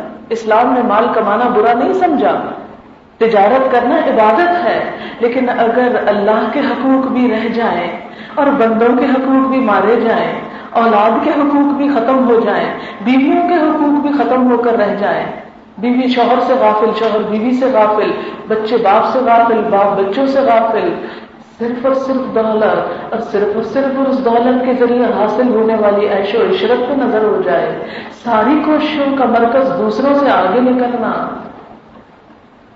تو یہ اسی شخص کو یاد ہو سکتا ہے جس کو وہ شیر بھولا ہوا ہو۔ ان چیزوں میں دل اسی کا لگتا ہے جس کو وہ شیر نہیں یاد، اور جس کو شیر کی آمد کا احساس ہو جائے، جس کو آخرت کا خوف لگا ہوا ہو، پھر وہ یہ کام نہیں کر سکتا۔ پھر وہ ضرور پیسے کمائے گا، کاروبار کرے گا، لیکن اپنی آخرت کا گھر بھرنے کی فکر کرے گا کہ وہاں جا کے استعمال کرنا، جتنا ڈال سکوں ڈال دوں، یہاں سے وہاں جا کے ڈال نہیں سکوں گا۔ وہ پھر اپنا نقطہ نظر اور اپنا مقصد، اپنی منزل بہت اونچی بنا لیتا ہے۔ دنیا جس کا روٹ دنوب سے ہے، حقیر چیز، کمتر چیز، چھوٹی چیز، جیسے کہ حضرت عمر بن عبدالعزیز کہا کرتے تھے کہ اے دنیا تیرا بڑا بھی چھوٹا ہے، یعنی تیری بڑا سے بڑا حسن، بڑے سے بڑی رونق، بڑے سے بڑا مال و دولت، وہ بھی چھوٹا، اور تیرا چھوٹا تو بہت ہی چھوٹا ہے، تو کوئی چیز ہی نہیں۔ کیا چیز ہے آخرت کے مقابلے میں؟ سمندر کے مقابلے میں ایک قطرہ۔ تو وہ جو سمندر کو بھول کے قطرے کے پیچھے پڑا ہوا ہے، قطرہ اس کے ہاتھ کو نہیں آنا، قطرے نے ایواپوریٹ ہو جانا ہے، خشک ہو کر اڑ جانا ہے، اور اس نے ہاتھ ملتے رہ جانا۔ آپ ملینئر بھی ہو جائیں، دنیا بھر میں آپ کے گھر ہو جائیں، دنیا بھر کی رونق اور زینت آپ کے پاس جمع ہو جائے، لیکن قبر میں خالی ہاتھ جانا ہے۔ صرف وہ ساتھ جائے گا جسے اچھے کاموں میں لگا دیا، جسے اچھے راستے پہ لگا دیا، اور جو باقی فخر کی چیزیں ہیں اور باقی دنیا کے دکھاوے کی چیزیں، وہ تو ہمارے مرنے کے ساتھ ہی ختم ہو جائیں گے، وہ ساتھ ہی مر جاتی ہیں، پھر تو وہ دوسروں کا سب کچھ ہو جاتا ہے۔ ہمارے نام رجسٹریاں لکھی رہ جاتی ہیں، کھاتے لکھے رہ جاتے ہیں، اکاؤنٹ کھلے رہ جاتے ہیں، بینک میں کوئی اسٹیٹمنٹ نہیں بھیجی جاتی کہ تیرے اکاؤنٹ میں اتنا زیادہ یا اتنا کم ہو گیا، تیرا مال اتنا بڑھ گیا اور اتنا گھٹ گیا۔ نہیں، وہ تو لڑ جھگڑ کر اولاد اور پیچھے رہنے والے آپس میں بانٹ کے توڑ پھوڑ کے لے جاتے ہیں، اور اگر نہ ملے تو رشتے توڑ بیٹھتے ہیں، رشتے کاٹ جاتے ہیں۔ ایسی ہے یہ دنیا۔ تو بات یہ ہے کہ جب اللہ والوں کے پاس دنیا آتی ہے تو اس سے وہ اپنی آخرت بناتے ہیں، جیسے کہ نبی اکرم صلی اللہ علیہ وسلم اور حضرت خدیجہ نے بنائی تھی۔ آپ کو معلوم ہے حضرت خدیجہ کے ساتھ اللہ تعالیٰ نے کیا پیغام بھیجا تھا؟ ایک دن حضرت جبریل علیہ السلام آئے اور کہنے لگے کہ اللہ تعالیٰ نے حضرت خدیجہ کے لیے ایک سلام بھیجا ہے اور انہیں جنت میں موتیوں کے محل کی بشارت دی ہے۔ موتیوں کا محل، ہمیں تو موتیوں کی ایک مالا مل جائے نا، سچے موتیوں کی، ہم ہر ایک کو گلا کھول کھول کے دکھاتے پھرتے ہیں۔ ایک مالا ہے ہمارے پاس موتیوں کی، تھوڑے سے اور ہو جائے، چند تھوڑے پاؤں میں پہن لے، کوئی ہاتھوں میں پہن لے، تو تکبر سے مارے مارے پھرتے ہیں کہ سچے موتی پاؤں میں پازیبے پہن کے ہیرے بھی پھر رہے ہیں۔ تکبر اور فخر سے ہمارے پاؤں زمین پہ نہیں ٹکتے۔ اس عورت کی شان دیکھیں جسے اللہ نے ہمیشہ کے لیے، ہماری تو دنیا میں کتنے بھی موتیوں کی لڑیاں ہونا یہی رہ جانے، اس عورت کو اللہ نے ہمیشہ کے لیے جنت میں موتیوں کے محل کی بشارت دی۔ کیوں دی؟ اس نے اپنا ذاتی مال اسلام کی راہ میں خرچ کیا تھا، اس نے قربانی کی تھی۔ تو بات میں یہ کر رہی تھی کہ ایسا نہیں تھا کہ نبی صلی اللہ علیہ وسلم نعوذ باللہ کوئی کنگال تھے یا کچھ کھانے کو نہیں ملتا تھا تو سوچا چلو اسلام کا ایک ڈھونگ رچا لیا جائے۔ سب کچھ تھا، لیکن اللہ کی طرف سے عائد ایک ذمہ داری تھی جس کو اب نبھانا تھا، اور اس کے لیے سب کچھ قربان کر کے چلے گئے۔ تو بات یہ ہے کہ ایمان ایک ایسا جذبہ ہے، ایمان صرف بولنے کا نام نہیں، ایمان ایک ایسا احساس ہے جو انسان کی سوچ بدل دیتا ہے، انسان کا قول بدل دیتا ہے، انسان کا فعل بدل دیتا ہے، انسان کی دلچسپیاں بدل دیتا ہے۔ وہ اس یقین کا نام ہے، اس احساس کا نام ہے کہ جیسے کسی شیر کے آنے پر یقین اور احساس بدلتا ہے، جان کو خطرہ لاحق ہوتا ہے، تو انسان کی ہر ادا بدل جاتی، جس کو آخرت کا خوف لاحق ہو جاتا ہے اس کی ہر ادا بدل جاتی، ہر سوچ بدل جاتی ہے۔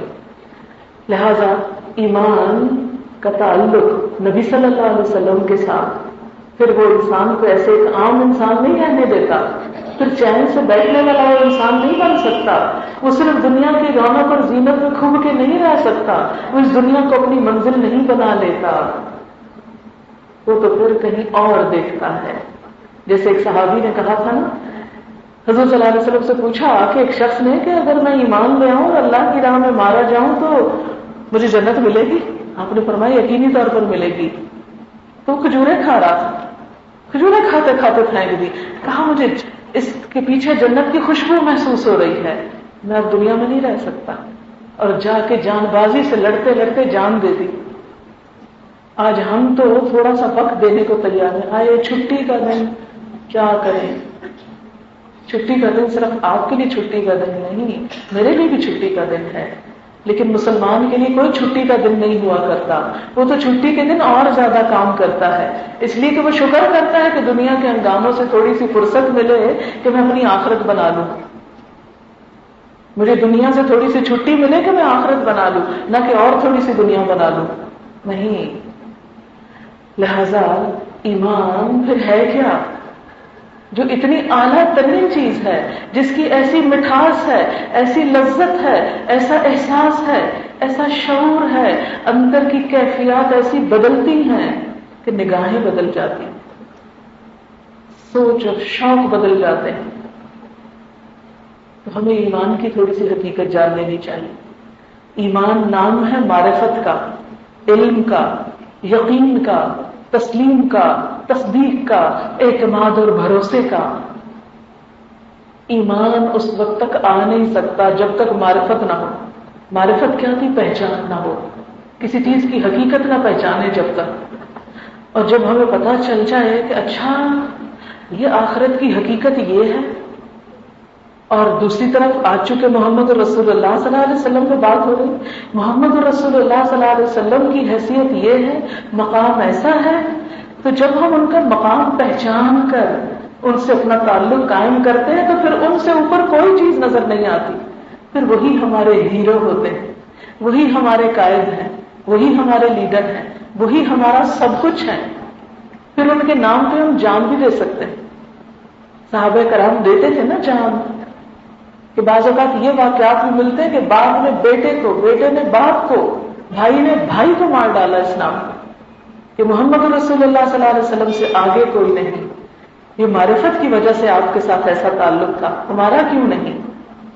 اور پھر صرف ایسا نہیں تھا کہ زبانی جذباتی تعلق تھا، وہ آپ کے صرف ذات کے ساتھ نہیں تھا، آپ کے عادات اور آپ کی سنتوں کے ساتھ بھی تھا۔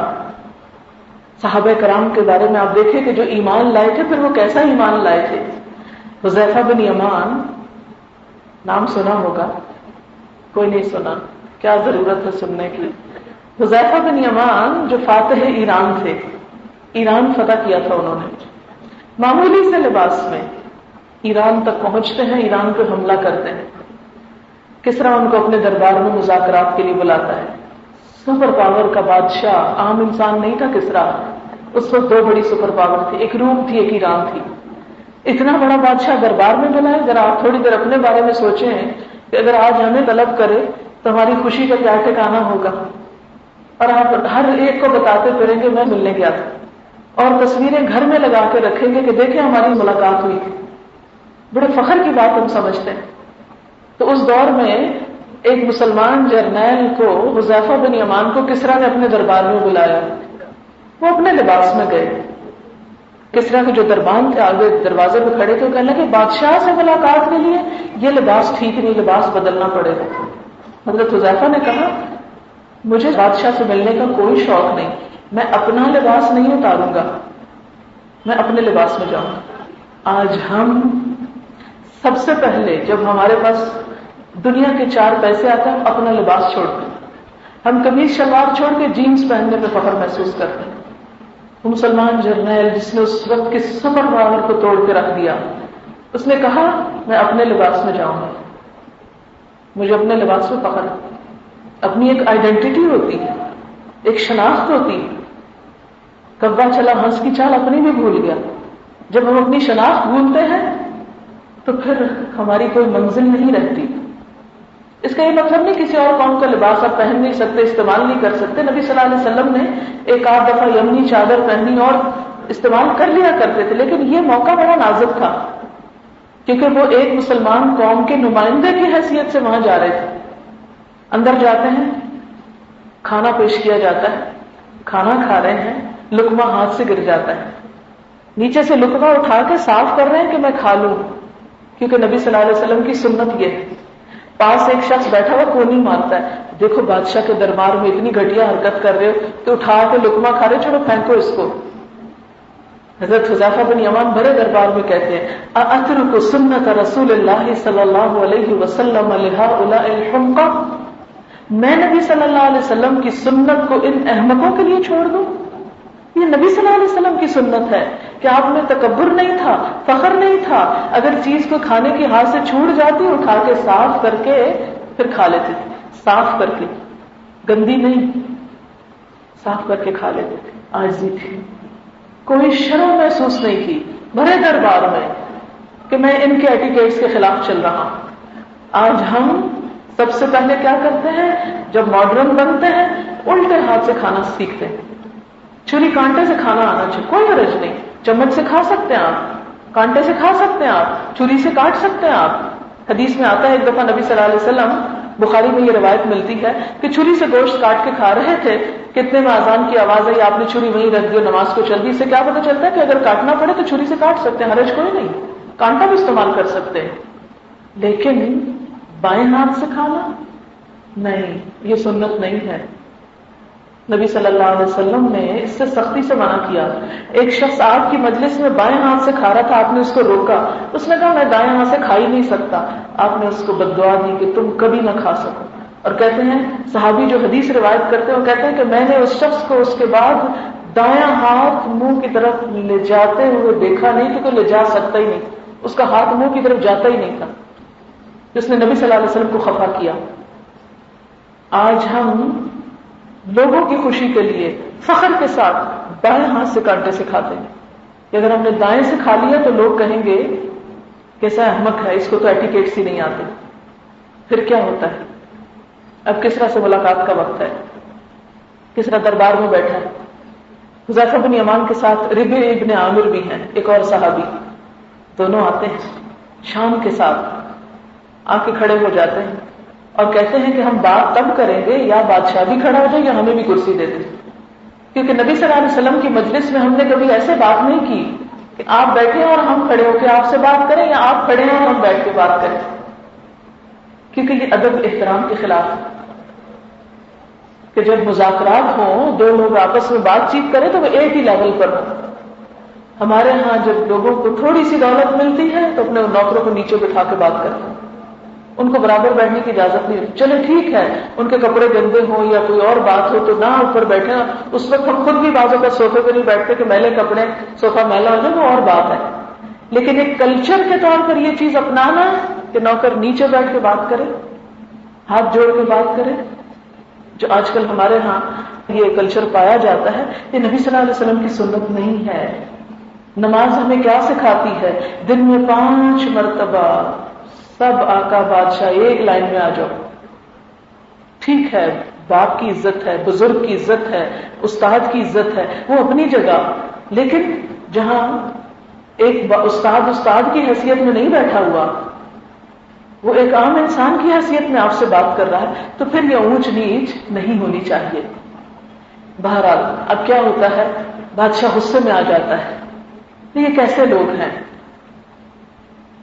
کہ انہوں نے ہمیں زج کر دیا، ناراض کر دیا ہے. ان کو نکال دو میرے دربار سے اور ان کے سر میں مٹی کا ٹوکرا لاد دو، ان کو ذلیل کرو. حضرت حذیفہ بن یمان مسکراتے کھڑے ہیں، وہ مٹی کا ٹوکرا لاتے ہیں اور ان کے سر پہ رکھواتے ہیں. وہ سر پہ آرام سے اٹھا لیتے اور کہتے ہیں کسرا تو نے اپنے ملک کی مٹی تو ہمیں دے دی، اب دیکھنا تیری زمین کا کیا ہوتا ہے. اور وہ ہاتھ ملتا رہ گیا کہ میں نے اپنی مٹی ان کے سر میں رکھوا کے بھیج دی، اب میں نہیں بچتا. ایرانیوں نے اس کو بدشگونی قرار دیا. اور پھر آپ کو معلوم ہے کہ جس تلوار نے یہ معرکہ فتح کیا تھا وہ تلوار کیا تھی؟ ٹوٹی ہوئی تلوار تھی، چمکدار بھی نہیں تھی، اور اس کے اوپر جو نمدہ تھا، غلاف تھا تلوار کا، وہ بھی کوئی آلہ چمڑے کا نہیں تھا، اس کے اوپر پھٹے پرانے کپڑے لپٹے ہوئے تھے. اور جب وہ تلوار دربار والوں نے دیکھی تو کہا اس تلوار سے ہمیں مارنے آئے ہو، اس سے حملہ کرو گے؟ ربعی ابن عامر نے کہا ہاں، تم اس تلوار کو نہ دیکھو، اس کے پیچھے ہاتھ کو دیکھو. تم اپنی سب سے مضبوط ڈھال لے کر آؤ اور میں تمہیں بتاتا ہوں یہ تلوار کیا کام کرتی ہے. سب سے مضبوط ڈھال لائی گئی اور ربعی ابن عامر نے صرف ایک بار سے اس کو ٹکڑے ٹکڑے کر دیا. یہ تھے مسلمان، اتنی قوت، اتنے جلال، اتنے دبدبے، اتنے مقام والے. آج ہمارے بازوں میں جان کیوں نہیں؟ آج ہمارے پاس سب کچھ ہوتے ہوئے ہماری شان کیوں نہیں؟ آج امتوں میں، اقوام میں ہمارا مقام کیوں نہیں؟ ہم سب کو سوچنا چاہیے. اس لیے کہ ہم نے نبی صلی اللہ علیہ وسلم کی سنتوں کو چھوڑ دیا، آپ کے طریقے کو چھوڑ دیا. صحابہ کرام کی زندگی میں جب کوئی مشکل آتی ضرور سوچتے کیا چھوٹا ہے، کیا غلطی کی ہے، کوئی گناہ کیا ہے کہ یہ بات ہوئی. ایک معرکے میں بار بار حملہ کیا جا رہا تھا اور مسلمانوں کو فتح نہیں ہو رہی تھی، پریشان تھے. سب نے سر جوڑ کے بیٹھے اور کہنے لگے آج کیا ہوا ہے؟ یہ ہو نہیں سکتا کہ اللہ کے نام پر ہم نکلے اور ہماری مدد نہ ہو. ہم نے کوئی کوتاہی ہوئی. سب نے سوچا تو پتا چلا کہ وہ حملوں کے زد میں بھول گئے تھے کہ مسواک کرنا ہے. ایک سنت چھوڑ دی تھی سب نے. سب کو پریشانی لا، اسی وقت اپنی اپنی تلواریں لے کے درختوں سے ٹہنیاں کاٹ کے سب مسواک کرنا شروع ہو گئے. اسی لمحے عمل شروع کر دیا. اور اتنے میں ایک جاسوس جو آس پاس پھر رہا تھا اس نے جا کے خبر دی کہ مسلمان آج دانت رگڑ رہے ہیں، یوں لگتا ہے تمہیں کچا چبا جائیں گے. اس چیز نے دشمنوں کے دلوں میں خوف پیدا کر دیا اور پھر ایک ہی حملہ ہوا کہ وہ علاقہ فتح ہو گیا. وہ ہر موقع پہ سوچتے تھے کہیں ہم سنت سے ایک انچ ادھر ادھر تو نہیں ہٹ گئے، اور ہماری زندگی میں دور پار سنتوں کا نام نہیں. ہمیں تو سنت کے نام سے گھبراہٹ ہوتی، ہمیں تو سنت کی پیروی کرنا ایک بیکورڈنیس اور ایک شرمندگی کا احساس دلاتی. بات یہ ہے کہ جب انسان اپنی عقل کو معیار قرار دیتا ہے، اپنے آپ کو بڑی شے سمجھتا ہے، تو پھر وہ سنت کو کیا سمجھے گا. اسی لیے سب سے پہلی چیز جس کی اصلاح کی ضرورت ہے وہ ایمان.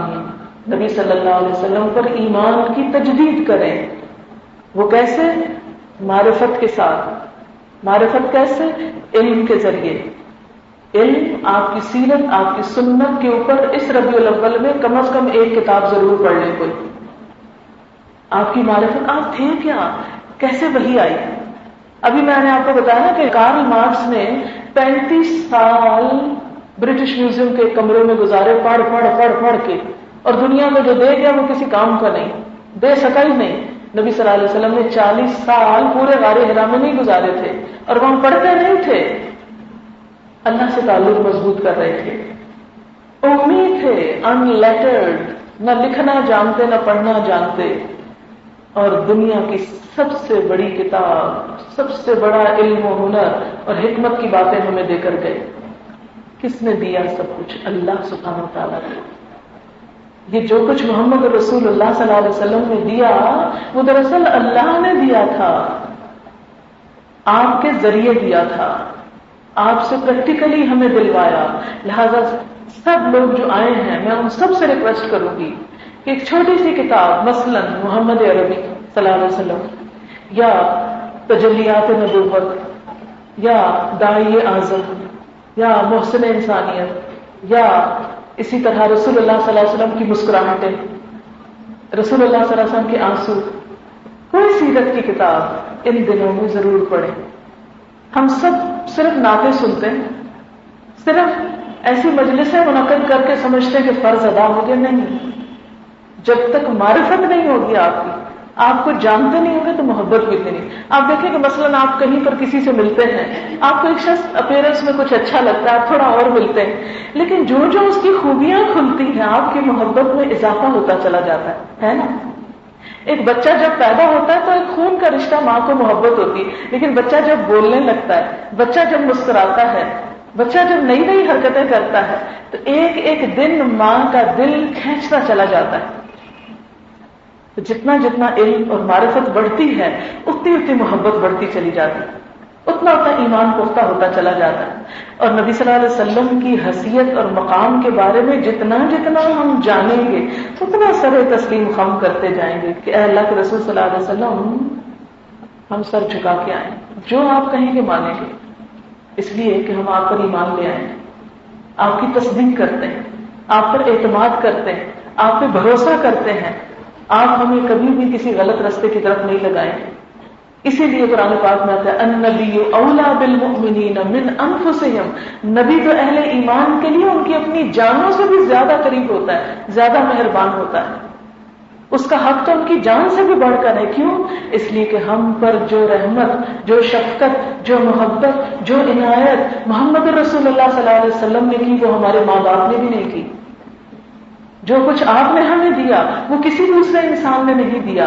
اس لیے ایمان بھی آپ پر، اعتماد بھی آپ پر، محبت بھی آپ کی، اطاعت بھی آپ کی. اور پھر آپ صلی اللہ علیہ وسلم نے ایمان کی وضاحت خود فرما دی. ليس الإيمان بالتمني ولا بالتحلي ولكن هو ما وقر في القلب وصدقه العمل. ایمان تمنا اور آرزوؤں کا نام نہیں، ایمان تو وہ ہے جو دل میں قرار پکڑ لے، دل میں جگہ بنا لے، ایسا پکڑے دل کو. جیسے آپ دیکھیں نا، چھوٹی سی مثال سے سمجھے کہ کوئی غم ہو جاتا ہے، کوئی فوت ہو جاتا ہے تو ہمارے دل کو صدمہ تو لگتا ہے نا، تو دل کو پکڑ لیتا ہے. بھوک اڑ جاتی ہے، کوئی چیز اچھی نہیں لگتی، دنیا بس بیکار نظر آنے لگتی ہے، بس وہ غم ہمارے دل پہ چھا گیا، پکڑ لیا نا دل کو، اب ہر چیز اس غم کے تابع ہو گئی. تو اسی طرح نبی صلی اللہ علیہ وسلم کی ذات پر ایمان جب آتا ہے، آپ کی محبت جب آتی ہے وہ دل کو پکڑ لیتی ہے اور ہر دوسری چیز چھوٹی نظر آنے لگتی ہے پھر. لہذا فرمایا ما وقر فی القلب، دل میں جگہ بنا لے، وصدقہ العمل، اور عمل اس کی تصدیق کر دے کہ ہاں جو کہا جا رہا ہے وہ بالکل درست کہا جا رہا ہے. پھر اس کے بعد ایمان جو ہے وہ کچھ تقاضے کرتا ہے. کس چیز کے؟ عمل کے، اطاعت کے. فرمایا انما المؤمنون الذین آمنوا باللہ ورسولہ ثم لم یرتابوا، ایمان والے تو وہ ہوتے ہیں جو اللہ اور اس کے رسول پر ایمان لائیں پھر شک میں نہ پڑیں. کسی چیز کے بارے میں شک نہیں، جو بتایا سچ بتایا، ٹھیک بتایا.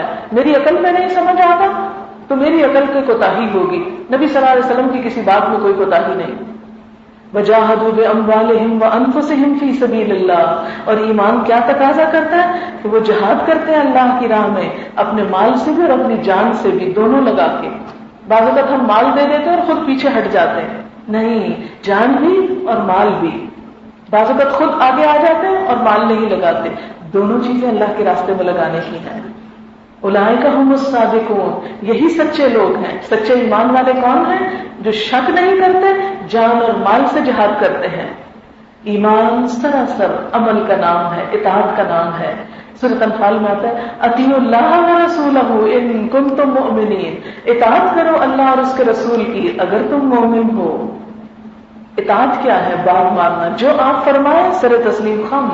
پھر میری عقل اپنی کچھ نہیں، میری مرضی نہیں، سب آپ کی مرضی.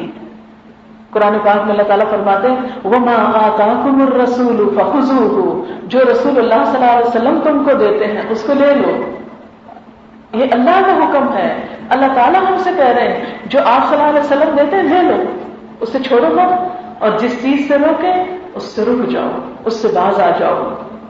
اور پھر ایک اور جگہ پر فرمایا اے لوگوں جو ایمان لائے ہو اللہ اور رسول کی پکار کر لبیک کہو جب تمہیں ایسی چیز کی طرف بلاتے ہیں جو تمہیں زندگی بخشنے والی ہے، یعنی آپ کی اطاعت تو زندگی دینے والی ہے، کامیابیوں سے ہمکنار کرنے والی ہے، کیوں ڈرتے ہو کہ آپ کی بات مان کے پتہ نہیں کیا نقصان ہو جائے گا؟ کچھ نہیں جائے گا۔ صحابہ کرام نبی صلی اللہ علیہ وسلم کے ایک اشارے پر، ایک چشم ابرو پر ہر چیز قربان کرنے کو تیار ہو جاتے تھے، اور ہدایت کا معیار بھی اسی چیز کو قرار دیا گیا، وَإِن تُطِيعُوهُ تَهْتَدُوا، اگر تم اس کی اطاعت کرو گے تو ہدایت پاؤ گے۔ یعنی کوئی شخص اس وقت تک ہدایت پر ہی نہیں جب تک وہ محمد رسول اللہ صلی اللہ علیہ وسلم کی اطاعت نہیں کرتا۔ اور پھر فرمایا یا ایھا الذین آمنوا، اے لوگوں جو ایمان لائے ہو، اطیعوا اللہ ورسولہ، اللہ اور اس کے رسول کی اطاعت کرو، ولا تولوا عنہ، اور اس سے منہ نہ موڑو، وانتم تسمعون، حالانکہ تم سنتے ہو۔ سن سنا کے سب بات پتہ کر کے پھر منہ موڑ کے نہ چلے جانا۔ وَلَا تَكُونُوا كَالَّذِينَ قَالُوا سَمِعْنَا وَهُمْ لَا يَسْمَعُونَ، اور ان لوگوں کی طرح نہ ہو جانا جو کہتے ہیں کہ ہم نے سنا اور وہ کوئی نہیں سنتے۔ ان کے کان سنتے ہیں، ان کے دل نہیں سنتے، اس لیے کہ وہ اطاعت جو نہیں کرتے۔ اگر کوئی کسی کی بات سن کر عمل نہ کرے تو گویا اس نے بات سنی ہی نہیں، سنی انسنی کر دی۔ اور پھر فرمایا قل اطیعوا اللہ والرسول فإن تولوا فإن اللہ لا يحب الکافرین، کہہ دیجئے اللہ اور رسول کی اطاعت کرو، پھر اگر تم منہ موڑو گے تو یقین رکھو کہ اللہ کافروں سے محبت نہیں کرتا۔ گویا آپ کی اطاعت سے منہ موڑنا بھی کفر ہی کا ایک درجہ آ جاتا ہے۔ نبی صلی اللہ علیہ وسلم نے فرمایا کل امتی یدخلون الجنۃ الا من ابا، میری ساری امت جنت میں جائے گی سوائے اس کے جو انکار کرے۔ قیل ومن ابا یا رسول اللہ، آپ سے پوچھا گیا اللہ کے رسول صلی اللہ علیہ وسلم یہ انکار کس نے کیا؟ قال، آپ نے فرمایا من اطاعنی، جس نے میری اطاعت کی، دخل الجنہ، وہ جنت میں داخل ہوا، ومن عصانی فقد ابا، اور جس نے میری نافرمانی کی گویا اس نے میرا انکار کیا۔ یعنی جو میری بات ہی نہیں مانتا تو وہ پھر مجھ پہ ایمان کس بات کا لایا ہوا ہے؟ یعنی اگر ہم زبان سے کہیں اللہ کے رسول صلی اللہ علیہ وسلم، ہم آپ کو اپنا رسول مانتے ہیں، رہنما مانتے ہیں، اور پھر ان سے منہ موڑ کے دوسری طرف چل پڑے تو یہ ہماری جھوٹا اقرار ہوا نا۔ پھر اسی طرح جو لوگ آپ کی اطاعت نہ کریں ان کو سخت وارننگ دی گئی، فرمایا یوم تقلب وجوہہم فی النار یقولون یا لیتنا اطعنا اللہ واطعنا الرسول، جس دن ان کے چہرے آگ پر الٹ پلٹ کیے جائیں گے، الٹ پلٹ جیسے کباب تلتے ہیں، الٹ پلٹ، اور وہ کہیں گے اے کاش ہم اللہ اور رسول کی اطاعت کرتے، ہم بات مان لیتے۔ یہ اطاعت نہ کرنے کی سزا بتائی گئی۔ ایک اور جگہ پر آتا ہے یوم یعض الظالم علی یدیہ، جس دن ظالم اپنے دونوں ہاتھ کاٹے گا، یقول کہے گا یا لیتنی اتخذت مع الرسول سبیلا، اے کاش کہ میں رسول کے ساتھ اپنا راستہ بناتا، رسول کی راہ اپناتا صلی اللہ علیہ وسلم۔ سورۃ النساء میں آتا ہے یومئذ یود الذین کفروا وعصوا الرسول لو تسوی بهم الارض ولا یکتمون اللہ حدیثا، جس دن چاہیں گے وہ لوگ جنہوں نے کفر کیا اور انہوں نے رسول کی نافرمانی کی، کاش زمین پھٹ جائے، اس میں سما جائے اور زمین ان پہ برابر ہو جائے، اور وہ اللہ سے کوئی بات چھپا نہ سکیں گے۔ سورۃ النور میں فرمایا فَلْيَحْذَرِ الَّذِينَ يُخَالِفُونَ عَنْ أَمْرِهِ أَن تُصِيبَهُمْ فِتْنَةٌ أَوْ يُصِيبَهُمْ عَذَابٌ أَلِيمٌ، چاہیے کہ ڈرے وہ لوگ جو اللہ کے رسول کے حکم کی مخالفت کرتے ہیں کہ کہیں ان کو کوئی فتنہ آنا پکڑے، کسی مصیبت میں گرفتار نہ ہو جائیں، یا ان کو دردناک عذاب نہ آ لے۔ اور اس کے برعکس جو لوگ بات مانیں ان کے لیے خوشخبریاں کیا، وَمَن يُطِعِ اللَّهَ وَالرَّسُولَ فَأُولَٰئِكَ مَعَ الَّذِينَ أَنْعَمَ اللَّهُ عَلَيْهِمْ مِنَ النَّبِيِّينَ وَالصِّدِّيقِينَ وَالشُّهَدَاءِ وَالصَّالِحِينَ وَحَسُنَ أُولَٰئِكَ رَفِيقًا ذَلِكَ الْفَضْلُ مِنَ اللَّهِ وَكَفَىٰ بِاللَّهِ عَلِيمًا۔ جو لوگ اللہ اور اس کے رسول کی اطاعت کرتے ہوں ایسے لوگ قیامت کے دن ان لوگوں کے ساتھ ہوں گے جن پر اللہ نے اپنا انعام کیا، انبیاء میں سے، صدیقین میں سے، شہداء میں سے اور نیک لوگوں میں سے۔ اور یہ کتنے اچھے ساتھی ہیں. اصل میں ہوا یہ تھا کہ ایک شخص حضور صلی اللہ علیہ وسلم سے بہت محبت کرتا تھا. کہتا ہے اللہ کے رسول صلی اللہ علیہ وسلم جب تک میں آپ کی مجلس میں ہوتا ہوں تو میرا دل خوش رہتا ہے، جب میں چلا جاتا ہوں تو میں بے چین ہو جاتا ہوں، میرا اپنی بیوی بچوں میں کوئی دل نہیں لگتا، میں پھر تمنا کرتا ہوں کہ آپ کی مجلس میں آ جاؤں، اور جو ہی میں گھر کے کام کاج سے فارغ ہوتا ہوں میں دوڑا آتا ہوں، پھر بھاگ کے آپ کے پاس آ جاتا ہوں. لیکن ہر وقت مجھے ایک غم ستائے جا رہا ہے، اور وہ غم یہ ہے کہ جب آپ بھی دنیا سے چلے جائیں گے اور میں بھی چلا جاؤں گا، یعنی موت آ جائے گی، تو پھر آپ تو اللہ کے پیارے ہیں، آپ کے درجے تو بہت بلند ہو گئے، اور مجھے تو اپنا پتہ بھی نہیں کہ میں جنت میں جاتا بھی ہوں کہ نہیں، اور اگر چلا بھی گیا تو یقینی طور پہ آپ کے درجے تک تو نہیں جا سکوں گا. تو اس پر آپ صلی اللہ علیہ وسلم خاموش ہو جاتے ہیں. تو وہ آیت اترتی ہے کہ وہ لوگ جو اللہ اور رسول کی اطاعت کریں گے قیامت کے دن پھر وہ ان کے ساتھ ہوں گے، مع الذین انعم اللہ علیہم، اہل انعام کے ساتھ ہوں گے. وآخر دعوانا ان الحمد للہ رب العالمین. سبحانک اللہم وبحمدک، نشہد ان لا الہ الا انت، نستغفرک ونتوب الیک.